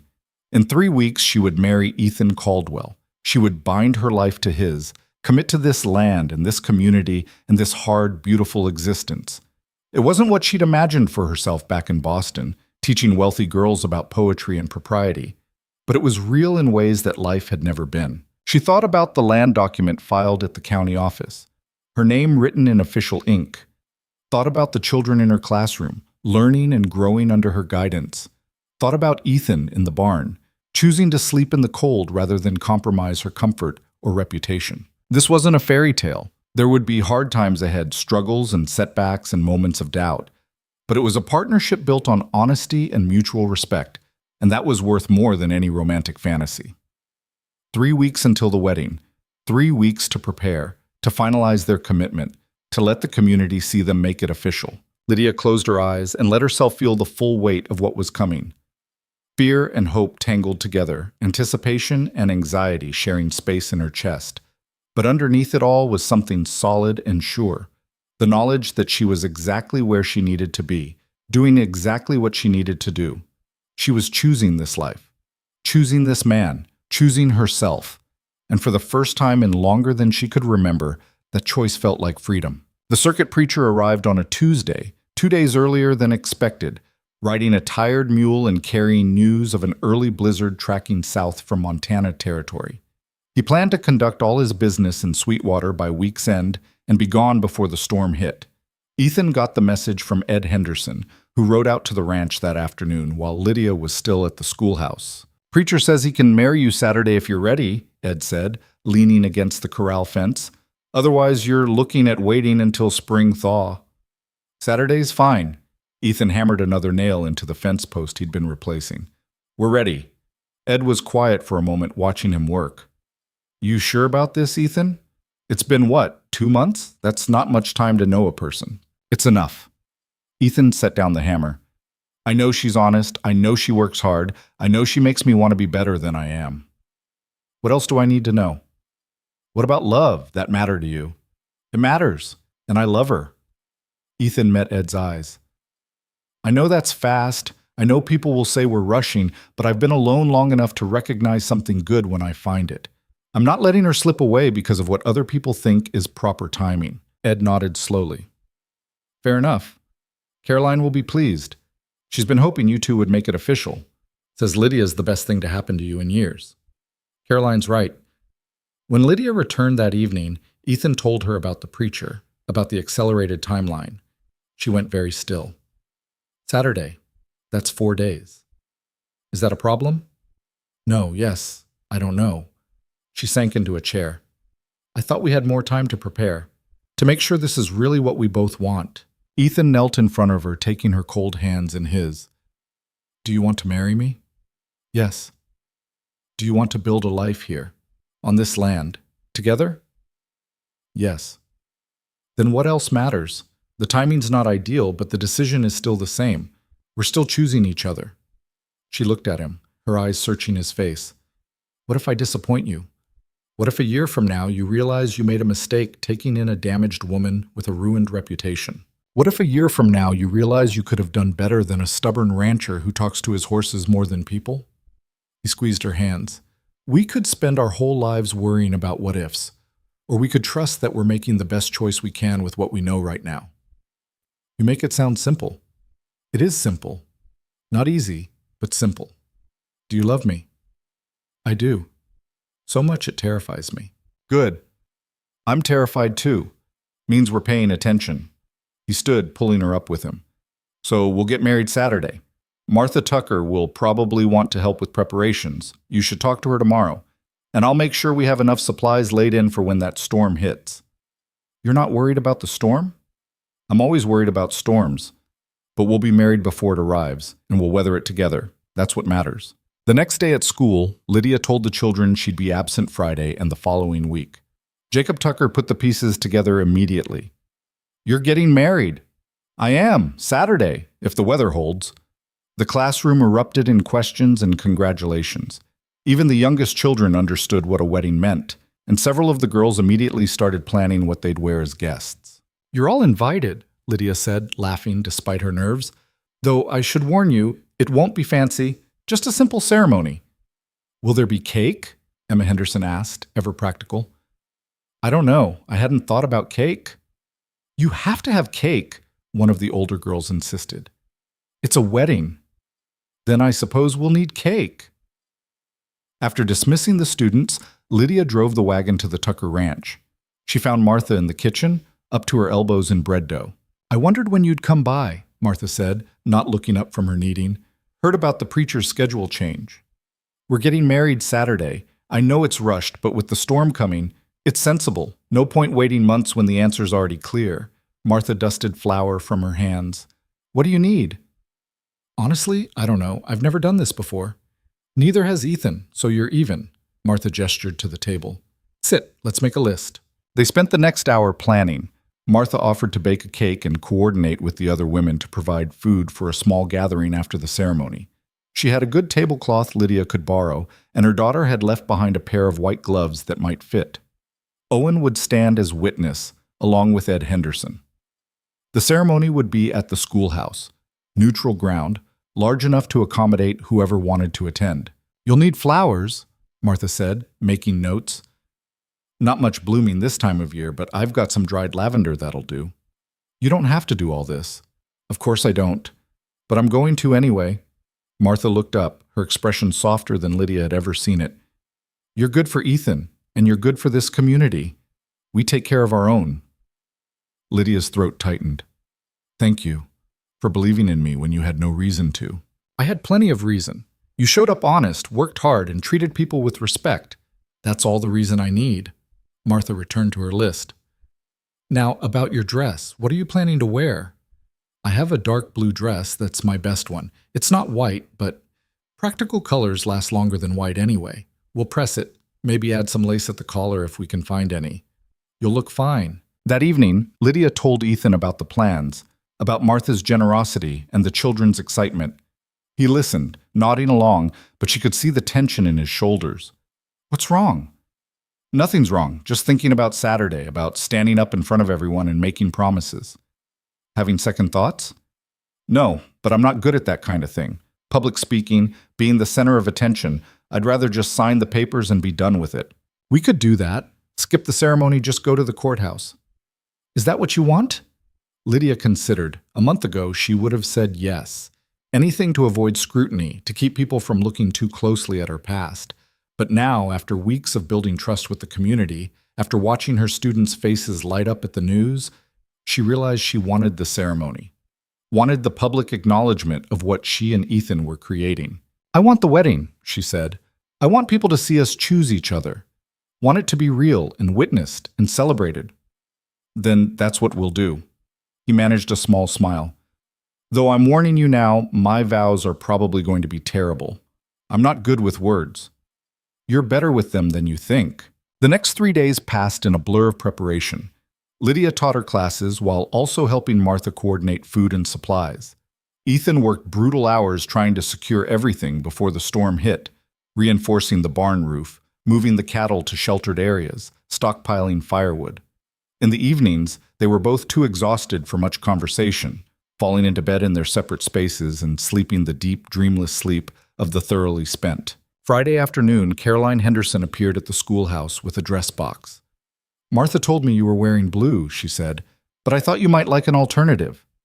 Inside the box was a cream-colored dress, simple but beautifully made, with delicate embroidery at the cuffs and collar. "It was my wedding dress," Caroline said, "from before we came west. I've been saving it, thinking maybe one of my daughters would want it someday, but they're all too young, and I'd rather see it used than sitting in a trunk. It might need some alterations, but I can't accept this." Lydia touched the fabric reverently.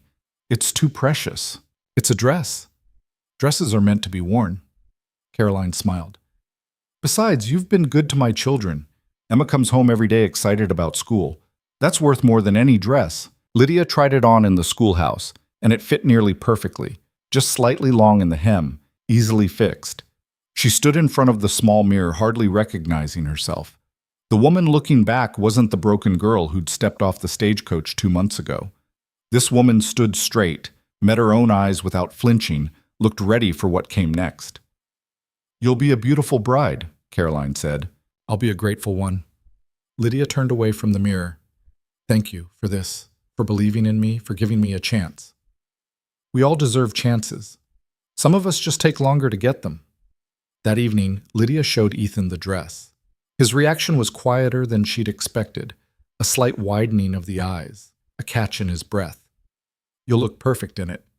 "I'll look nervous in it, but at least I'll look the part." He crossed to her, taking her hands. "I need you to know something before tomorrow. I'm not good at expressing feelings. Never have been. So I'm going to say this now, while it's just us, before there's an audience. All right? I love you. Not because you're convenient, or because you work hard, or because you make good biscuits. I love you because you're brave even when you're terrified, because you fight for what you believe in, because you look at this harsh land and see possibility instead of punishment." He paused.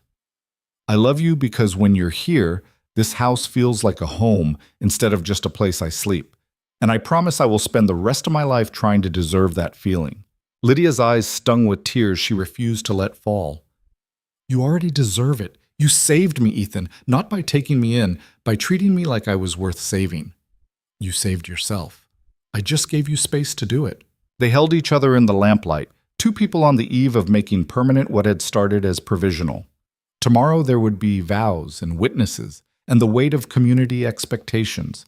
Tonight, there was just this, honesty and hope, and the fragile, fierce love that had grown between them. Saturday morning broke clear and cold, the threatened storm still holding off.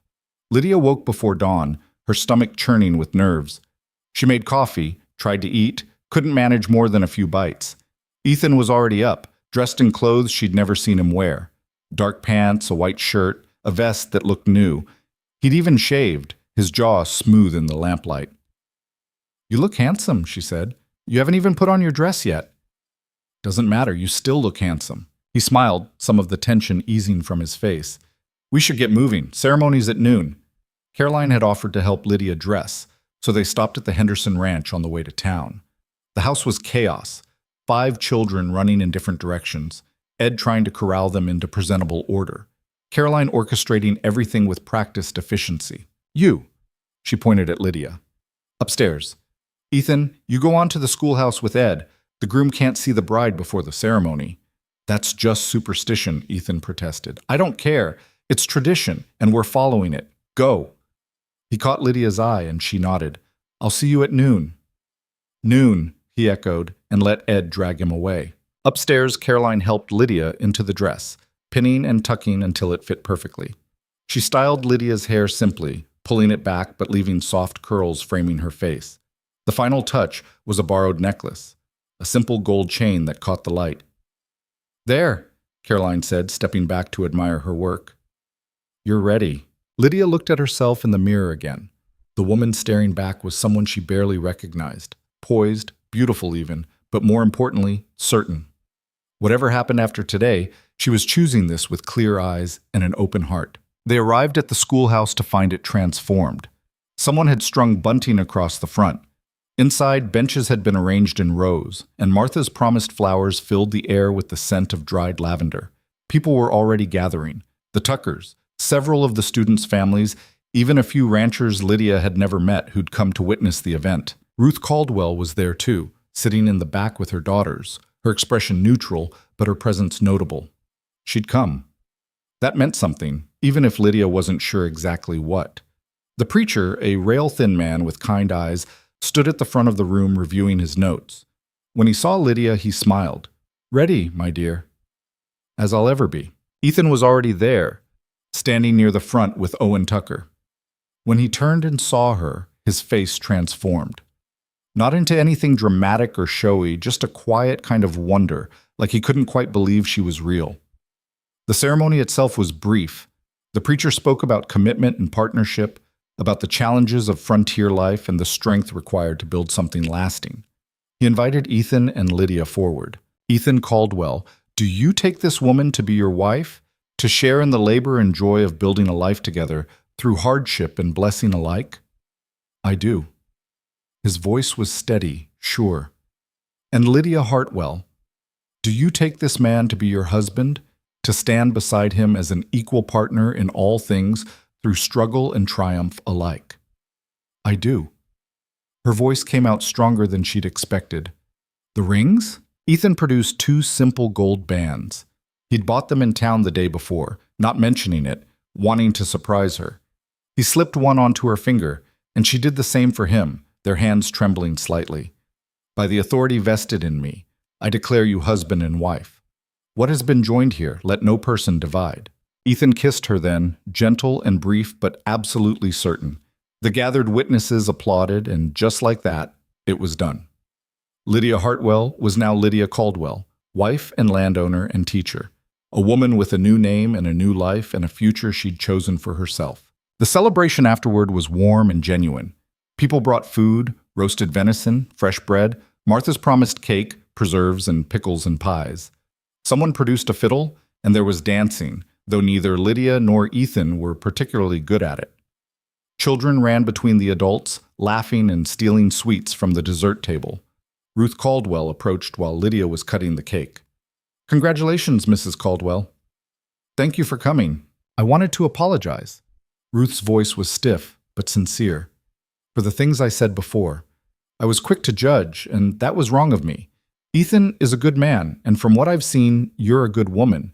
I hope you'll both be very happy." "I appreciate that," Lydia said carefully, "and I hope we can start fresh from here." Ruth nodded and moved away, and Lydia felt something loosen in her chest. Not everyone would come around. Not everyone would forgive or forget. But some would, and that was enough. As the afternoon wore on and the sky began to darken, people started making their way home. The promised storm was visible now on the northern horizon, a dark wall of clouds moving steadily south. Ethan helped load the wagon while Lydia said her goodbyes, thanking Martha and Caroline for everything they'd done. "You did good, girl," Martha said, hugging her briefly. "Now get home before that weather hits, and don't worry about the school next week. I'll let the families know we're canceling classes until the storm passes." The ride home was quiet. They were both exhausted, wrung out from the emotion and attention. But it was a comfortable quiet, the kind that came from knowing you didn't have to fill every silence with words. When they reached the ranch, Ethan unhitched the horses while Lydia went inside to start a fire. The temperature was already dropping, the wind picking up. They had maybe 2 hours before the storm hit in earnest. Ethan came in carrying her small trunk from the barn, her clothes and personal belongings. He set it down in the bedroom, their bedroom now, and then stood awkwardly in the doorway. "I can still sleep in the barn if you want. If you need more time to adjust to—" "Don't be ridiculous." Lydia crossed to him, taking his hands. "We're married. We share everything now, including a bed. I just don't want you to feel pressured." "I don't. I feel ready." She smiled at his uncertainty. "We don't have to do anything you're not comfortable with. But I'd like you to stay. I'd like to fall asleep beside my husband and wake up knowing he's there." "I can do that." He relaxed slightly. "Though I should warn you, I snore. I grind my teeth. We'll manage." That night they lay together in the darkness, listening to the storm begin its assault on the house. The wind howled, rattling the shutters and seeking every gap in the walls. Snow pelted the windows like thrown sand. But inside, wrapped in quilts with Ethan's warmth beside her, Lydia felt safer than she had in months. "Are you happy?" he asked quietly. "Terrified and exhausted and happier than I ever imagined I could be." "Good, me too." She curled against him and he wrapped his arm around her, and they slept that way as the storm raged and the temperature plummeted and the world outside turned white and wild. The blizzard lasted 3 days. They stayed inside, keeping the fire burning, rationing their supplies carefully. Ethan made periodic trips to the barn to check on the animals, coming back crusted with ice and shaking with cold. Lydia heated water for him to thaw his frozen fingers, wrapped him in blankets, forced hot coffee down his throat. They talked more in those 3 days than they had in the entire previous 2 months. About their childhoods, their regrets, their hopes for the future. About what they wanted to build on this land, what kind of life they imagined creating. They made plans to expand the herd, to improve the house, to save money for a proper barn. Someday, maybe, children. Not yet, but someday. They learned each other's bodies slowly, carefully, with more tenderness than passion. Lydia had been afraid, after what had happened in Boston, that she'd be unable to trust anyone in that way again. But Ethan was patient, attentive, more concerned with her comfort than his own pleasure. It wasn't perfect. They were both too nervous, too inexperienced with each other. But it was honest and kind, and that mattered more than any romantic ideal. When the storm finally broke on the 4th day, they emerged to find the world transformed. Snow had drifted against the house nearly to the roof line. The barn was buried on one side, the corral completely covered. The cattle had huddled in the lee of the barn, and miraculously, all of them had survived. "We got lucky," Ethan said, surveying the damage. "Another day of that wind, and we would have lost animals." "What do we do now?" "We dig, we clear paths, check for damage, make sure everything's secure before the next storm hits." "When will that be?" "Could be tomorrow. Could be next week. Winter's just getting started." They worked side by side, shoveling snow, checking the animals, repairing what the storm had damaged. It was brutal, exhausting work, but they did it together, and somehow that made it bearable. This was their life now, hard labor and harsh conditions, and the constant fight against a land that didn't care whether they survived or failed. But they had each other. They had land that belonged to them both. They had a community beginning to accept them. They had purpose and partnership, and the kind of love that came from working through difficulty rather than avoiding it. A week after the storm, Lydia reopened the school. The children returned eager and full of stories about being snowed in. They'd brought her small wedding gifts, a jar of preserves from one family, a hand-carved bookmark from another, a bundle of candles someone had made specially. "We're glad you came back," Emma Henderson said solemnly. "Some teachers leave after they get married." "I'm not going anywhere," Lydia promised. "This is my home now." And saying it, she realized it was true. This harsh land, this small community, this life she was building with Ethan, it had become home in a way Boston never had. Not despite its difficulties, but because of them. Because she'd fought for her place here, earned it through honest work and stubborn persistence. That evening, sitting at the table grading papers while Ethan mended harness, Lydia thought about the journey that had brought her here, about the scandal that had driven her west, about the terror of stepping off that stagecoach, about the impossible choice Ethan had made to give her dignity when the world had offered none. "What are you thinking about?" Ethan asked, looking up from his work. "About how everything that felt like an ending was actually a beginning. Poetic, but true." She set down her pen. "I thought my life was over in Boston, thought I'd lost everything that mattered, but I was wrong. I hadn't lost anything. I'd just been stuck in a life that was too small for who I actually was. And this life is big enough? This life is exactly right." She smiled at him across the table. "Hard and uncertain and nothing like I planned. But mine, ours, real." He reached across the table, taking her hand.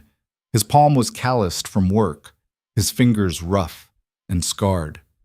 She threaded her fingers through his, marveling at how this simple touch could contain so much. Promise and partnership and the fierce, quiet love they'd built from nothing. Outside, the wind picked up again, another storm approaching. But inside, the fire burned warm, and two people sat in the lamplight, holding hands across a worn table, ready for whatever came next. They'd made their choice, spoken their vows, bound their lives together in front of witnesses and in the eyes of the law. Everything that came after would be theirs to face together, the brutal winters, the backbreaking work, the inevitable struggles and setbacks. But also the small joys, the satisfaction of work well done, the pride of building something lasting, the comfort of partnership, the hope that maybe, just maybe, they could create something beautiful from the broken pieces they'd both brought to this prairie. Lydia squeezed Ethan's hand, and he squeezed back, and no words were needed. They understood each other, trusted each other, loved each other with a love that had been tested by truth and hardship and had emerged stronger for it. The storm would come. They would weather it together. Winter tightened its grip on the prairie with a cruelty that tested everything Lydia thought she'd learned about survival. The second blizzard hit in mid-December, worse than the first, trapping them inside for nearly a week. The third came on Christmas Eve, and they spent the holiday huddled by the fire, rationing coffee and making a meal from their dwindling stores. "We're going to run out of flour before spring," Lydia said, measuring what remained in the bin. "Maybe 2 weeks' worth if they were careful. We'll make it stretch. Use more cornmeal, less wheat." Ethan was sharpening his hunting knife, preparing for when the weather cleared enough to check his trap lines. "I'll get some rabbits once this storm passes. We can make stew, stretch the meat with vegetables from the cellar." "The cellar's almost empty, too." "I know." He didn't look up from his work. "But we're better off than most. The Hendersons lost half their chickens in the last freeze, and I heard the Macklin's roof collapsed under the snow weight." Lydia sat down heavily. "I knew it would be hard, but I didn't understand what hard actually meant." "You want to quit?" He asked it plainly, without judgment. "No, I'm just tired of being cold and hungry and wondering if we'll make it through." "That's not quitting. That's just being honest about how much this costs." He set down the knife. "Come here." She crossed to him and he pulled her onto his lap, wrapping the blanket around both of them. They sat like that for a while, sharing warmth, conserving energy. "Tell me something good," she said against his chest. "Something to remind me why we're doing this." "You're teaching 17 children to read and think and understand the world." "That's good." "What else?" "We own land, 150 acres each. Nobody can take that from us, no matter what happens." "Keep going." "You love me, and I love you, and that's more than either of us had 6 months ago." He kissed the top of her head. "Some days that has to be enough." She nodded, letting herself absorb his steadiness. Ethan never pretended things were better than they were, but he also never let difficulty become hopelessness. It was one of the things she loved most about him, his ability to face harsh truths without being crushed by them. The storm broke on the third day. Ethan went out to check the animals and came back grim-faced. "Lost 2 cattle, froze in the far pasture before they could get to shelter." "How many does that leave us?" 16. "Enough to survive, but it sets us back." He shook snow from his coat. "I'll butcher them once the ground thaws enough to work. At least we'll have the meat." Lydia helped him through that brutal winter in ways she'd never imagined she'd be capable of. She learned to butcher, her hands cramping with cold as she helped Ethan process the frozen carcasses. She learned to make soap from rendered fat, to stretch meals until they were barely recognizable as food, to go to bed hungry more nights than not. She learned that survival wasn't romantic or noble. It was just the stubborn refusal to quit, even when quitting would be easier. School became her refuge. The schoolhouse was nearly as cold as outside, but at least there were other people, other voices besides her own and Ethan's. The children arrived bundled in every piece of clothing they owned, their faces chapped red from the wind. They couldn't always focus on lessons, hard to concentrate on mathematics when your stomach was growling, but Lydia did her best to keep them engaged, to give them something beyond the grinding monotony of winter survival. In late January, Emma Henderson stopped coming to school. When Lydia asked about her, Jacob Tucker looked uncomfortable. "Whole family's sick. Some kind of fever that won't break." "How long?" "Week, maybe more. Mrs. Henderson sent word they're keeping the kids home until it passes." Lydia's stomach clenched with worry. Fever in winter was dangerous. People died from infections that might have been manageable in warmer months. She mentioned it to Ethan that evening. "Should we check on them?" "And risk bringing whatever they have back here? We can't afford to get sick, Lydia, not with supplies this low." "So we just let them suffer alone?" "That's not what I said." He was quiet for a moment. "I'll ride over tomorrow, leave some of our dried meat and vegetables. Won't go inside, just leave it on the porch. Best we can do without risking ourselves." It was a harsh calculation, but Lydia understood it. Out here, helping others sometimes meant knowing when to keep your distance.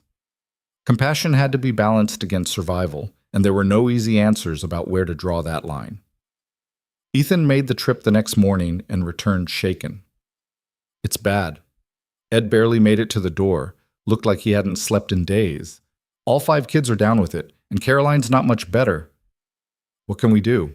Nothing, not without risking bringing it back here. He sank into a chair. I left what we could spare. Told Ed to send word if things get desperate, but beyond that, he trailed off, the helplessness evident in every line of his body. 3 days later, word came that Emma had died. 6 years old, gap-toothed and eager, gone. The fever had taken her in the night while her mother held her, helpless to do anything but watch. Lydia took the news like a physical blow. She'd known death was part of frontier life, had seen it in the frozen cattle, in the hard faces of people who'd lost children and siblings, and parents to disease and accident and simple bad luck. But knowing it intellectually was different from feeling it, from understanding that a child she'd taught, a child she'd cared about, was gone. She couldn't attend the funeral. The weather was too dangerous, the roads impassable.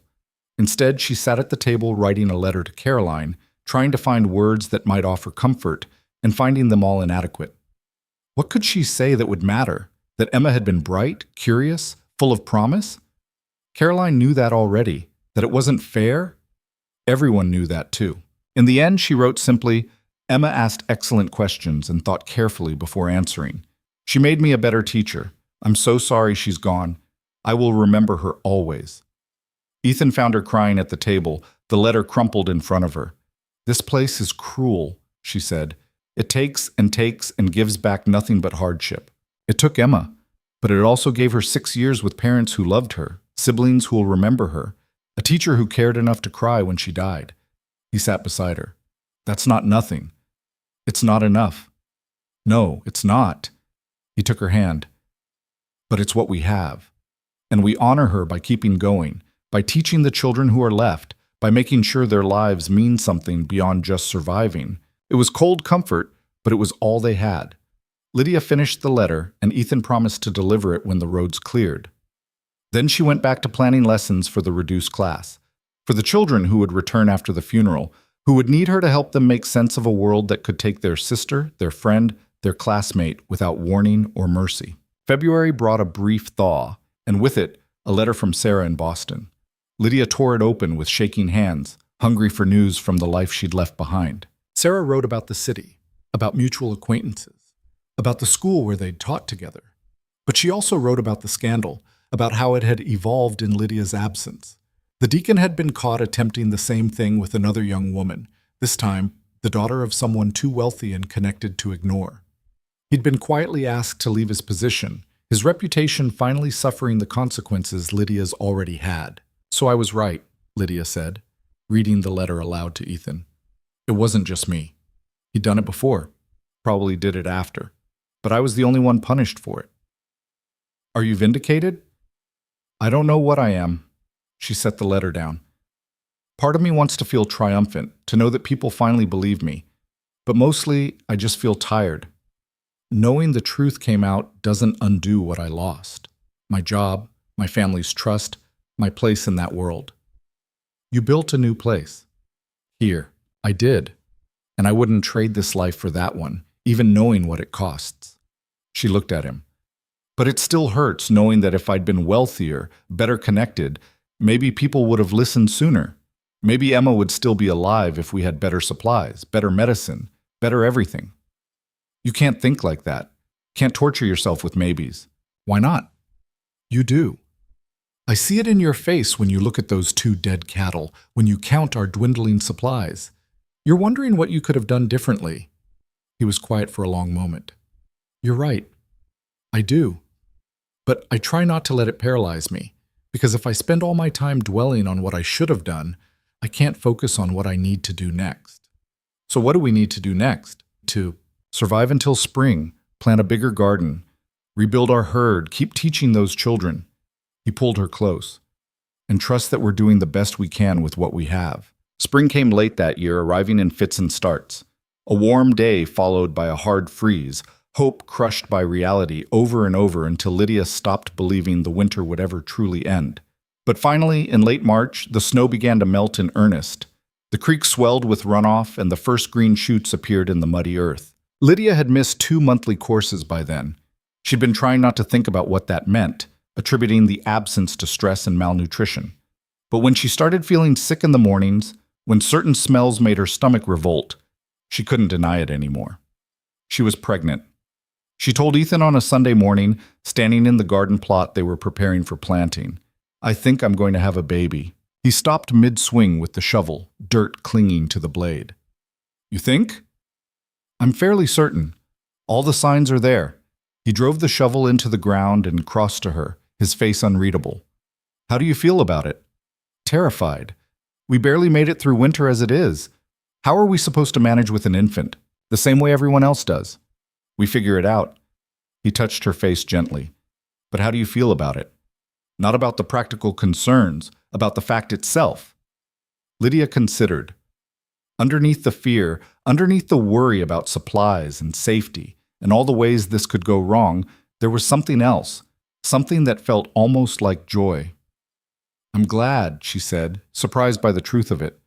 "I'm terrified, but I'm glad." "Good. Me too." He kissed her, soft and brief. "We're going to need to build a cradle, and we should talk to Martha, see if she has advice about what we'll need." They told Martha the following week. Her reaction was characteristically practical. "You'll want to deliver at home, too risky to travel to town when your time comes. I've helped with enough births to manage it, assuming there aren't complications. We'll need clean linens, hot water, sharp scissors. I'll write you a list." "What about complications?" Lydia asked, voicing the fear that had been keeping her awake at night. "Then we do the best we can and hope it's enough." Martha's voice was a matter of fact. "I won't lie to you. Childbirth is dangerous out here. Women die. Babies die. But plenty survive too. You're young, healthy, strong from all that ranch work. Those things count for something." It wasn't reassuring exactly, but it was honest. Lydia appreciated that more than false comfort would have offered. The pregnancy progressed through the spring and into summer. Lydia continued teaching until the term ended in late May, then spent her days helping Ethan with the ranch work while her body changed in ways both wondrous and uncomfortable. She grew rounder, slower, more awkward. Simple tasks became challenging. By August, she could barely bend to weed the garden. "I'm useless," she said one evening, frustrated by her own limitations. "You're growing a human being. That's the opposite of useless." Ethan helped her lower herself into a chair. "And you've done more work in the last 6 months than most women in your condition would attempt. I hate being limited like this." "I know, but it's temporary. And soon we'll have a baby, and then you'll be too exhausted to remember what it felt like to be merely pregnant." She laughed despite herself. "You're probably right." They spent those last weeks preparing. Ethan built a cradle from cottonwood, simple but sturdy, sanding it smooth so no splinters could harm tender skin. Lydia sewed tiny clothes from fabric Caroline donated, her stitches careful and precise. They stockpiled supplies, dried meat and vegetables, firewood for the weeks when she'd be recovering and unable to help with daily tasks. In early September, the pains started. Lydia woke just before dawn with a cramping sensation low in her belly.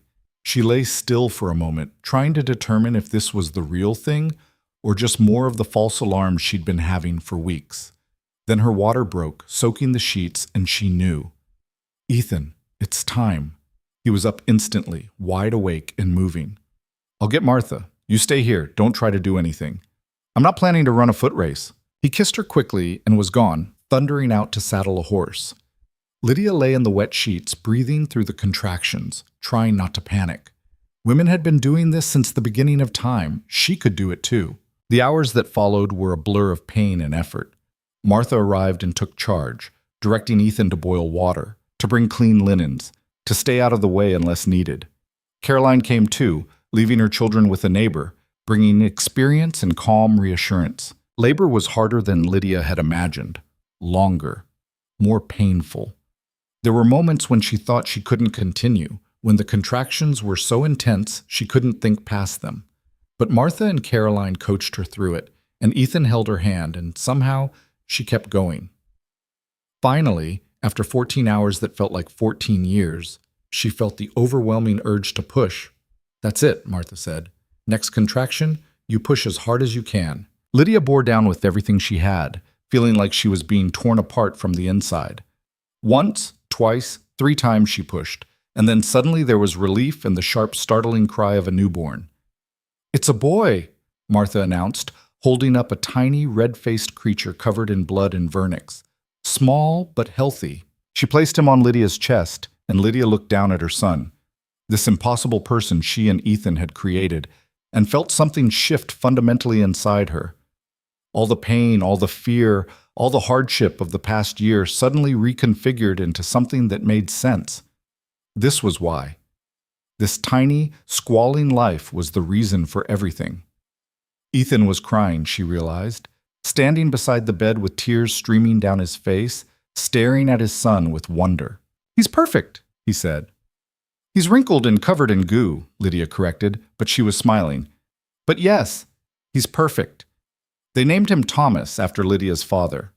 Thomas Caldwell, born September 12, 1874, into a life that would be hard and uncertain, but also full of possibility. The weeks after his birth were some of the most challenging Lydia had experienced. Her body ached, her breasts were constantly sore, and Thomas woke every 2 hours through the night demanding to be fed. She was exhausted in ways that made winter's privations seem easy by comparison. But there was also joy. Watching Ethan hold his son with such gentle care, this hard man made soft by love. Seeing Thomas's eyes track her face, beginning to recognize her. Feeling his small weight in her arms, knowing that she was his entire world. Martha came by weekly to check on them, bringing supplies and advice. "You're doing well," she said on one visit. "Baby's gaining weight. You're healing properly. I'd say you survived your first childbirth better than most. It doesn't feel like surviving. It feels like barely holding on. That's what the first few months are. But it gets easier." Martha paused. "And you should know, people are talking about how you kept teaching through your pregnancy, how you're managing the ranch work and a newborn. You're earning respect, Lydia, the kind that lasts." After Martha left, Lydia thought about what she'd said. Respect. She'd craved it in Boston, sought it through her teaching, lost it so completely when the scandal broke. But here, she was building it again through different means, not through social standing or family connections, but through the simple act of showing up day after day, doing hard work, refusing to quit even when quitting would be justified. In October, a letter arrived from Boston. Lydia's mother had written, the first communication since Lydia had been sent away over a year ago. She opened it with shaking hands. The letter was brief and formal. Her mother had heard through mutual acquaintances about the deacon's disgrace, about the truth finally emerging. She wrote that she understood now that Lydia had been telling the truth, that perhaps she'd been too hasty in her judgment. She didn't apologize exactly, but she acknowledged that she'd been wrong, and she asked tentatively if Lydia might be willing to correspond, to rebuild some semblance of their relationship. Lydia read the letter 3 times, trying to sort through the complicated tangle of emotions it provoked. Anger at how long her mother had taken to believe her, hurt that it had required another victim for the truth to be accepted, but also, underneath those justified feelings, a small flicker of hope. Maybe forgiveness was possible.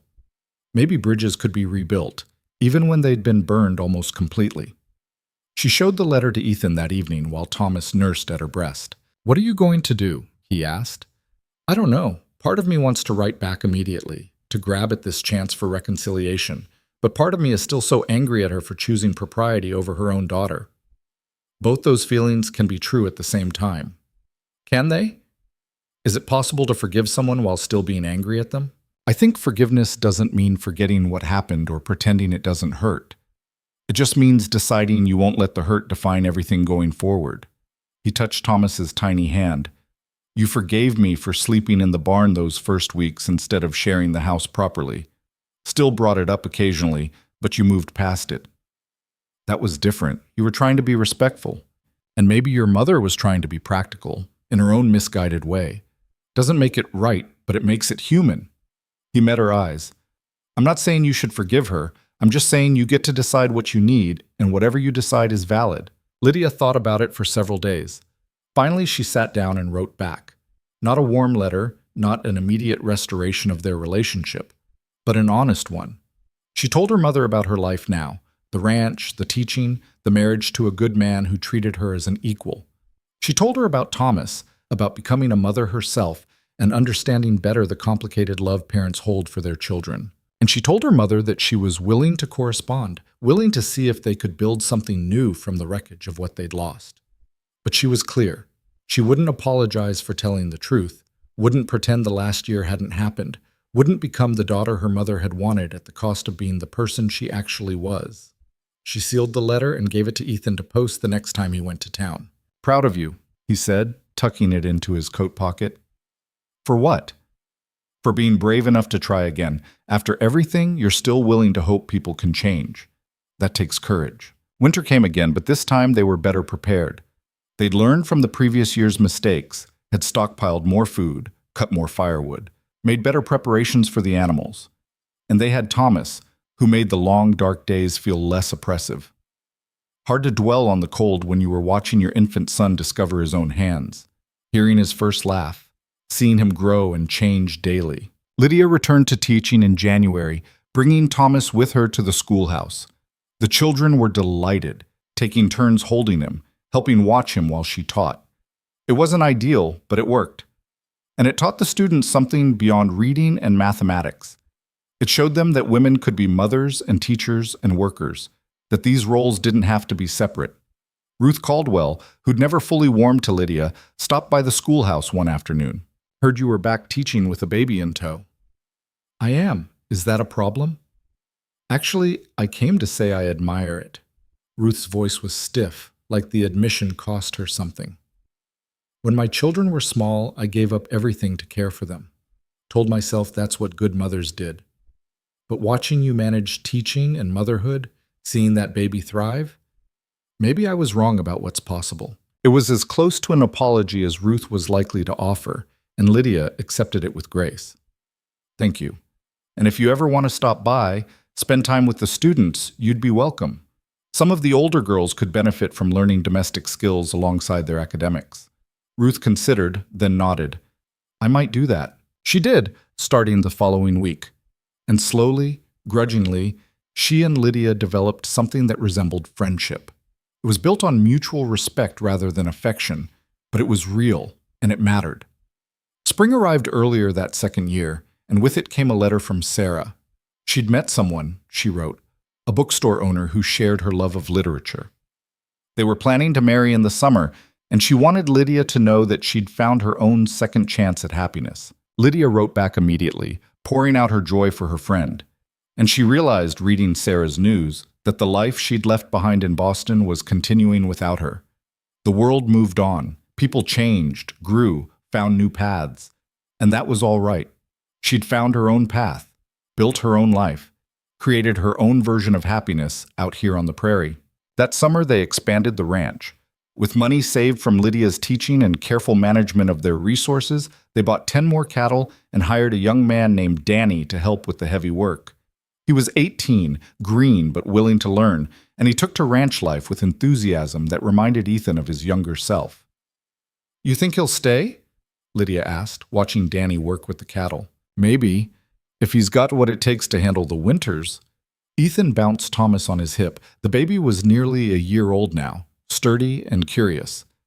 But either way, having the help means we can grow, build something bigger than just survival. They did build, slowly, carefully, adding to their herd, improving their land, making the ranch into something that could support not just them, but potentially the next generation. Thomas would inherit this someday, this land they'd claimed and tamed and made productive through sheer, stubborn effort. In August, Lydia discovered she was pregnant again. This time, the news brought less fear and more simple acceptance. They'd done this before. They'd survived worse. They would manage. Martha laughed when Lydia told her, 2 under 2. You don't believe in making things easy on yourself." "Haven't yet. Don't see why I'd start now." The second pregnancy was harder physically, but easier emotionally. Lydia knew what to expect, knew her body would recover, knew that the exhaustion was temporary, and she had Thomas to remind her that the end result was worth the difficulty. She taught through the fall term, her belly growing as the weather turned cold. The children were accustomed to her presence now, to her methods, to her expectations.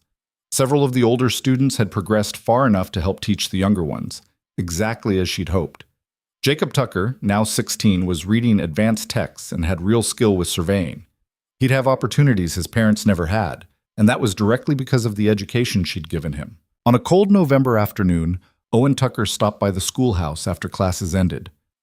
"Wanted to talk to you about something," he said. The territorial government is establishing a proper school system, hiring certified teachers, offering actual salaries. I've been asked to recommend someone for the position here in Sweetwater. You should recommend someone qualified, Lydia said carefully. I am. I'm recommending you. Owen pulled out an official-looking document. Pay would be $30 a month, guaranteed through a proper contract. You'd have funding for books, supplies, maybe even a real school building eventually. Lydia stared at the paper. $30 a month was more than twice what she was making now. With that income, they could expand the ranch faster, build proper infrastructure, ensure Thomas and the new baby had real opportunities. I'd have to apply formally? Just a formality. With my recommendation and Martha's endorsement, the position's yours if you want it. I want it. She took the document, reading through the terms. Thank you, Owen, for believing in me when you had no reason to. Had plenty of reasons. You've proven yourself a dozen times over. He tipped his hat. Besides, my boys have learned more from you in 2 years than they did in 5 years with the previous teachers combined. That's worth something. That evening, she showed Ethan the contract. This changes things, he said, reading it over. With this kind of steady income, we could afford to hire more help, maybe even build a proper barn. Or we could save it, put it aside for the children's futures. Or we could do both. Plan long-term while still investing in the present. He set the document aside. You've earned this, Lydia. Every bit of it. She signed the contract the next day, officially becoming the first government-certified teacher in Sweetwater. It felt significant, like she was claiming space not just for herself, but for all the women who would come after her, proving that mothers could work, that teachers could be valued, that women's contributions mattered beyond just their domestic labor. The second baby, a daughter they named Ruth after both Ruth Caldwell and the strength she represented, arrived in March during a late-season snowstorm. The labor was faster this time, only 6 hours, and Martha declared it the easiest birth she'd ever attended. You're getting good at this, she said, placing the baby in Lydia's arms. Let's not test that theory too many more times, Lydia replied, exhausted but exhilarated. Ethan held his daughter with the same wonder he'd shown with Thomas, this hard rancher undone by tiny fingers and rosebud lips. She looks like you, he said softly. Poor child. Beautiful child. He kissed Lydia's forehead, just like her mother. With 2 young children and a teaching position, life became a careful juggling act. Caroline helped by watching the children during school hours, and Ruth Caldwell, the elder who'd become an unexpected ally, often stopped by to assist with cooking or cleaning. It took a community to make it work, and Lydia was grateful for every bit of help offered. One evening in late spring, when both children were finally asleep and the house was quiet, Lydia and Ethan sat on the porch watching the sunset paint the prairie in shades of gold and purple. Do you ever regret it? Lydia asked. Answering that advertisement, taking a chance on a stranger with a scandal? Not once. Ethan took her hand. You? I regret that it took tragedy to bring me here. Regret the pain that got me to this point. But being here, building this life with you, having our children, no, I don't regret any of that. We've come a long way from that stagecoach platform. We have. She leaned against him. I was so broken then, so sure my life was over. It was over. That life in Boston, with those people who didn't value you properly. But endings make room for new beginnings. Lydia thought about that, about the girl who'd stepped off the stagecoach crying, carrying nothing but shame and a carpet bag. About the woman she'd become, teacher, rancher, mother, wife, landowner, about everything she'd survived and built and claimed for herself. I used to think survival meant just enduring, she said, getting through the hard parts and waiting for life to get easier. But that's not what survival is it? No. Survival is choosing to keep building even when everything's hard. It's finding purpose in the struggle instead of just suffering through it. Ethan squeezed her hand, and sometimes it's recognizing that the hard parts and the good parts aren't separate. They're all woven together into something that looks a lot like a meaningful life. Inside, Thomas started crying, and then Ruth joined him, their wails harmonizing. Lydia stood with a sigh. Meaningful life is calling. I'll get Thomas. You take Ruth. They went inside together, each scooping up a crying child, soothing them with practiced ease. This was their life now, messy, chaotic, exhausting, beautiful. Nothing like what Lydia had imagined for herself back in Boston, and infinitely better for being real instead of merely respectable. The years that followed brought the usual mix of triumph and hardship. Droughts that tested their water supply. Good years when the cattle thrived and they could expand their holdings. Winters that were brutal and winters that were merely hard. The slow, steady work of building something lasting on land that gave grudgingly at best. Thomas grew into a curious, stubborn child who loved the cattle and showed early aptitude for the work. Ruth was quieter, more thoughtful, but showed a fierce intelligence that reminded Lydia of herself at that age. A third child came, a boy they named Edward after Ed Henderson, who died of pneumonia the winter before. And then a fourth, another girl named Sarah, after Lydia's friend in Boston. The ranch prospered under their joint management. Ethan handled the livestock and land management, while Lydia balanced teaching with the business side, keeping accounts, managing sales, negotiating with buyers. They were partners in every sense, and their success reflected that partnership. Lydia continued teaching for 23 years, eventually moving into the proper schoolhouse the territorial government built in 1879. She taught 3 generations of Sweetwater children, watching some of her early students grow up to send their own children to her classroom. Jacob Tucker became a surveyor, exactly as he'd hoped, and credited her with giving him the foundation he needed. Emma Henderson's younger siblings all learned to read and cipher, carrying their sister's memory forward through their own accomplishments. The scandal that had driven her from Boston became, over time, just another part of her history. Not the defining fact of her life, but one thread among many in the tapestry she'd woven. Some people never forgot, but most stopped caring. Her work spoke louder than any rumor, her character evident in the way she lived rather than in what others said about her past. Ethan's hair turned silver, his hands grew more gnarled with arthritis, but he never lost his quiet strength. He taught his sons and daughters to work the land with respect, to treat animals humanely, to understand that ownership came with responsibility. The ranch he'd started alone became a family enterprise, something built by all of them together. On their 25th wedding anniversary, Lydia stood in the yard of the ranch looking at everything they'd built. The original house had been expanded twice, grown into something substantial. The barn Ethan had been embarrassed by that first day was long gone, replaced by a solid structure that could house twice the original herd. The land itself was more productive, better managed, divided into pastures with proper irrigation. "What are you thinking?" Ethan asked, coming up behind her. "About that first day. How terrified I was. How certain I was that you'd send me away." "I was terrified too. Thought I'd made the biggest mistake of my life, taking responsibility for someone else's well-being." "And did you? Make a mistake?"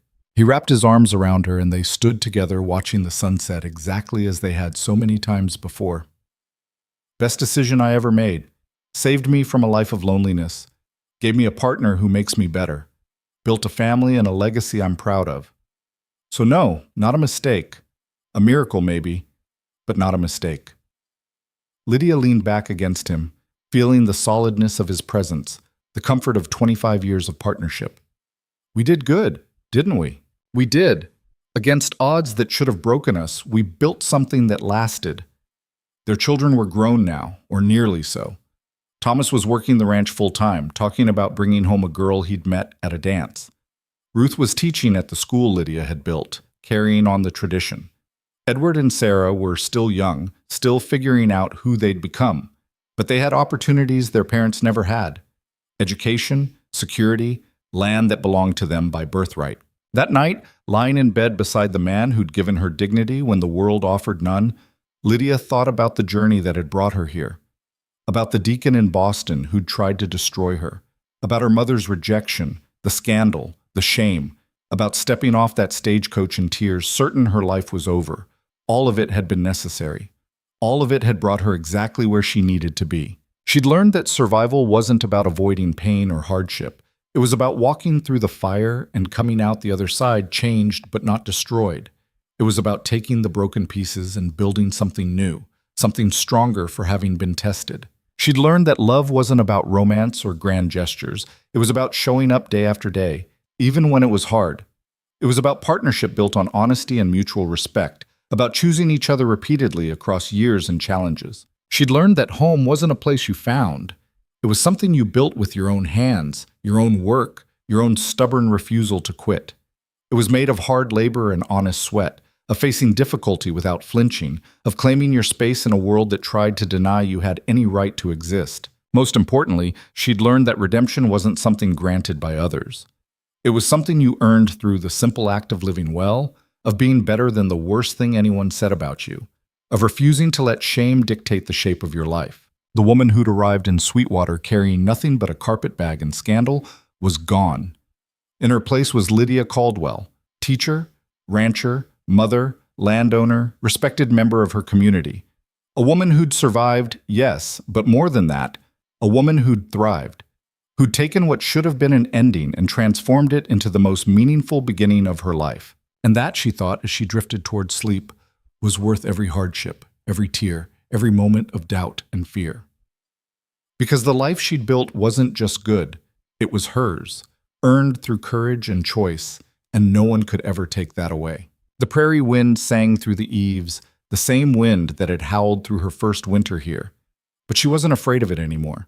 She'd learned its language, understood its moods, made peace with its harshness. Like everything else in this life, it had tested her and found her strong enough to withstand whatever it brought. Tomorrow would bring new challenges. The work never ended, the land never stopped demanding. But she would face it beside Ethan, supported by the community they'd built, drawing strength from the knowledge that she belonged here. Not because anyone had given her permission, but because she'd claimed it for herself. That was the real story, the one that mattered. Not the scandal that drove her west, but the choice she made to keep going when quitting would have been easier. Not the hardships she endured, but the life she built despite them. Not the woman she'd been forced to leave behind, but the woman she'd chosen to become. Lydia Caldwell. Wife, mother, teacher, survivor. Free.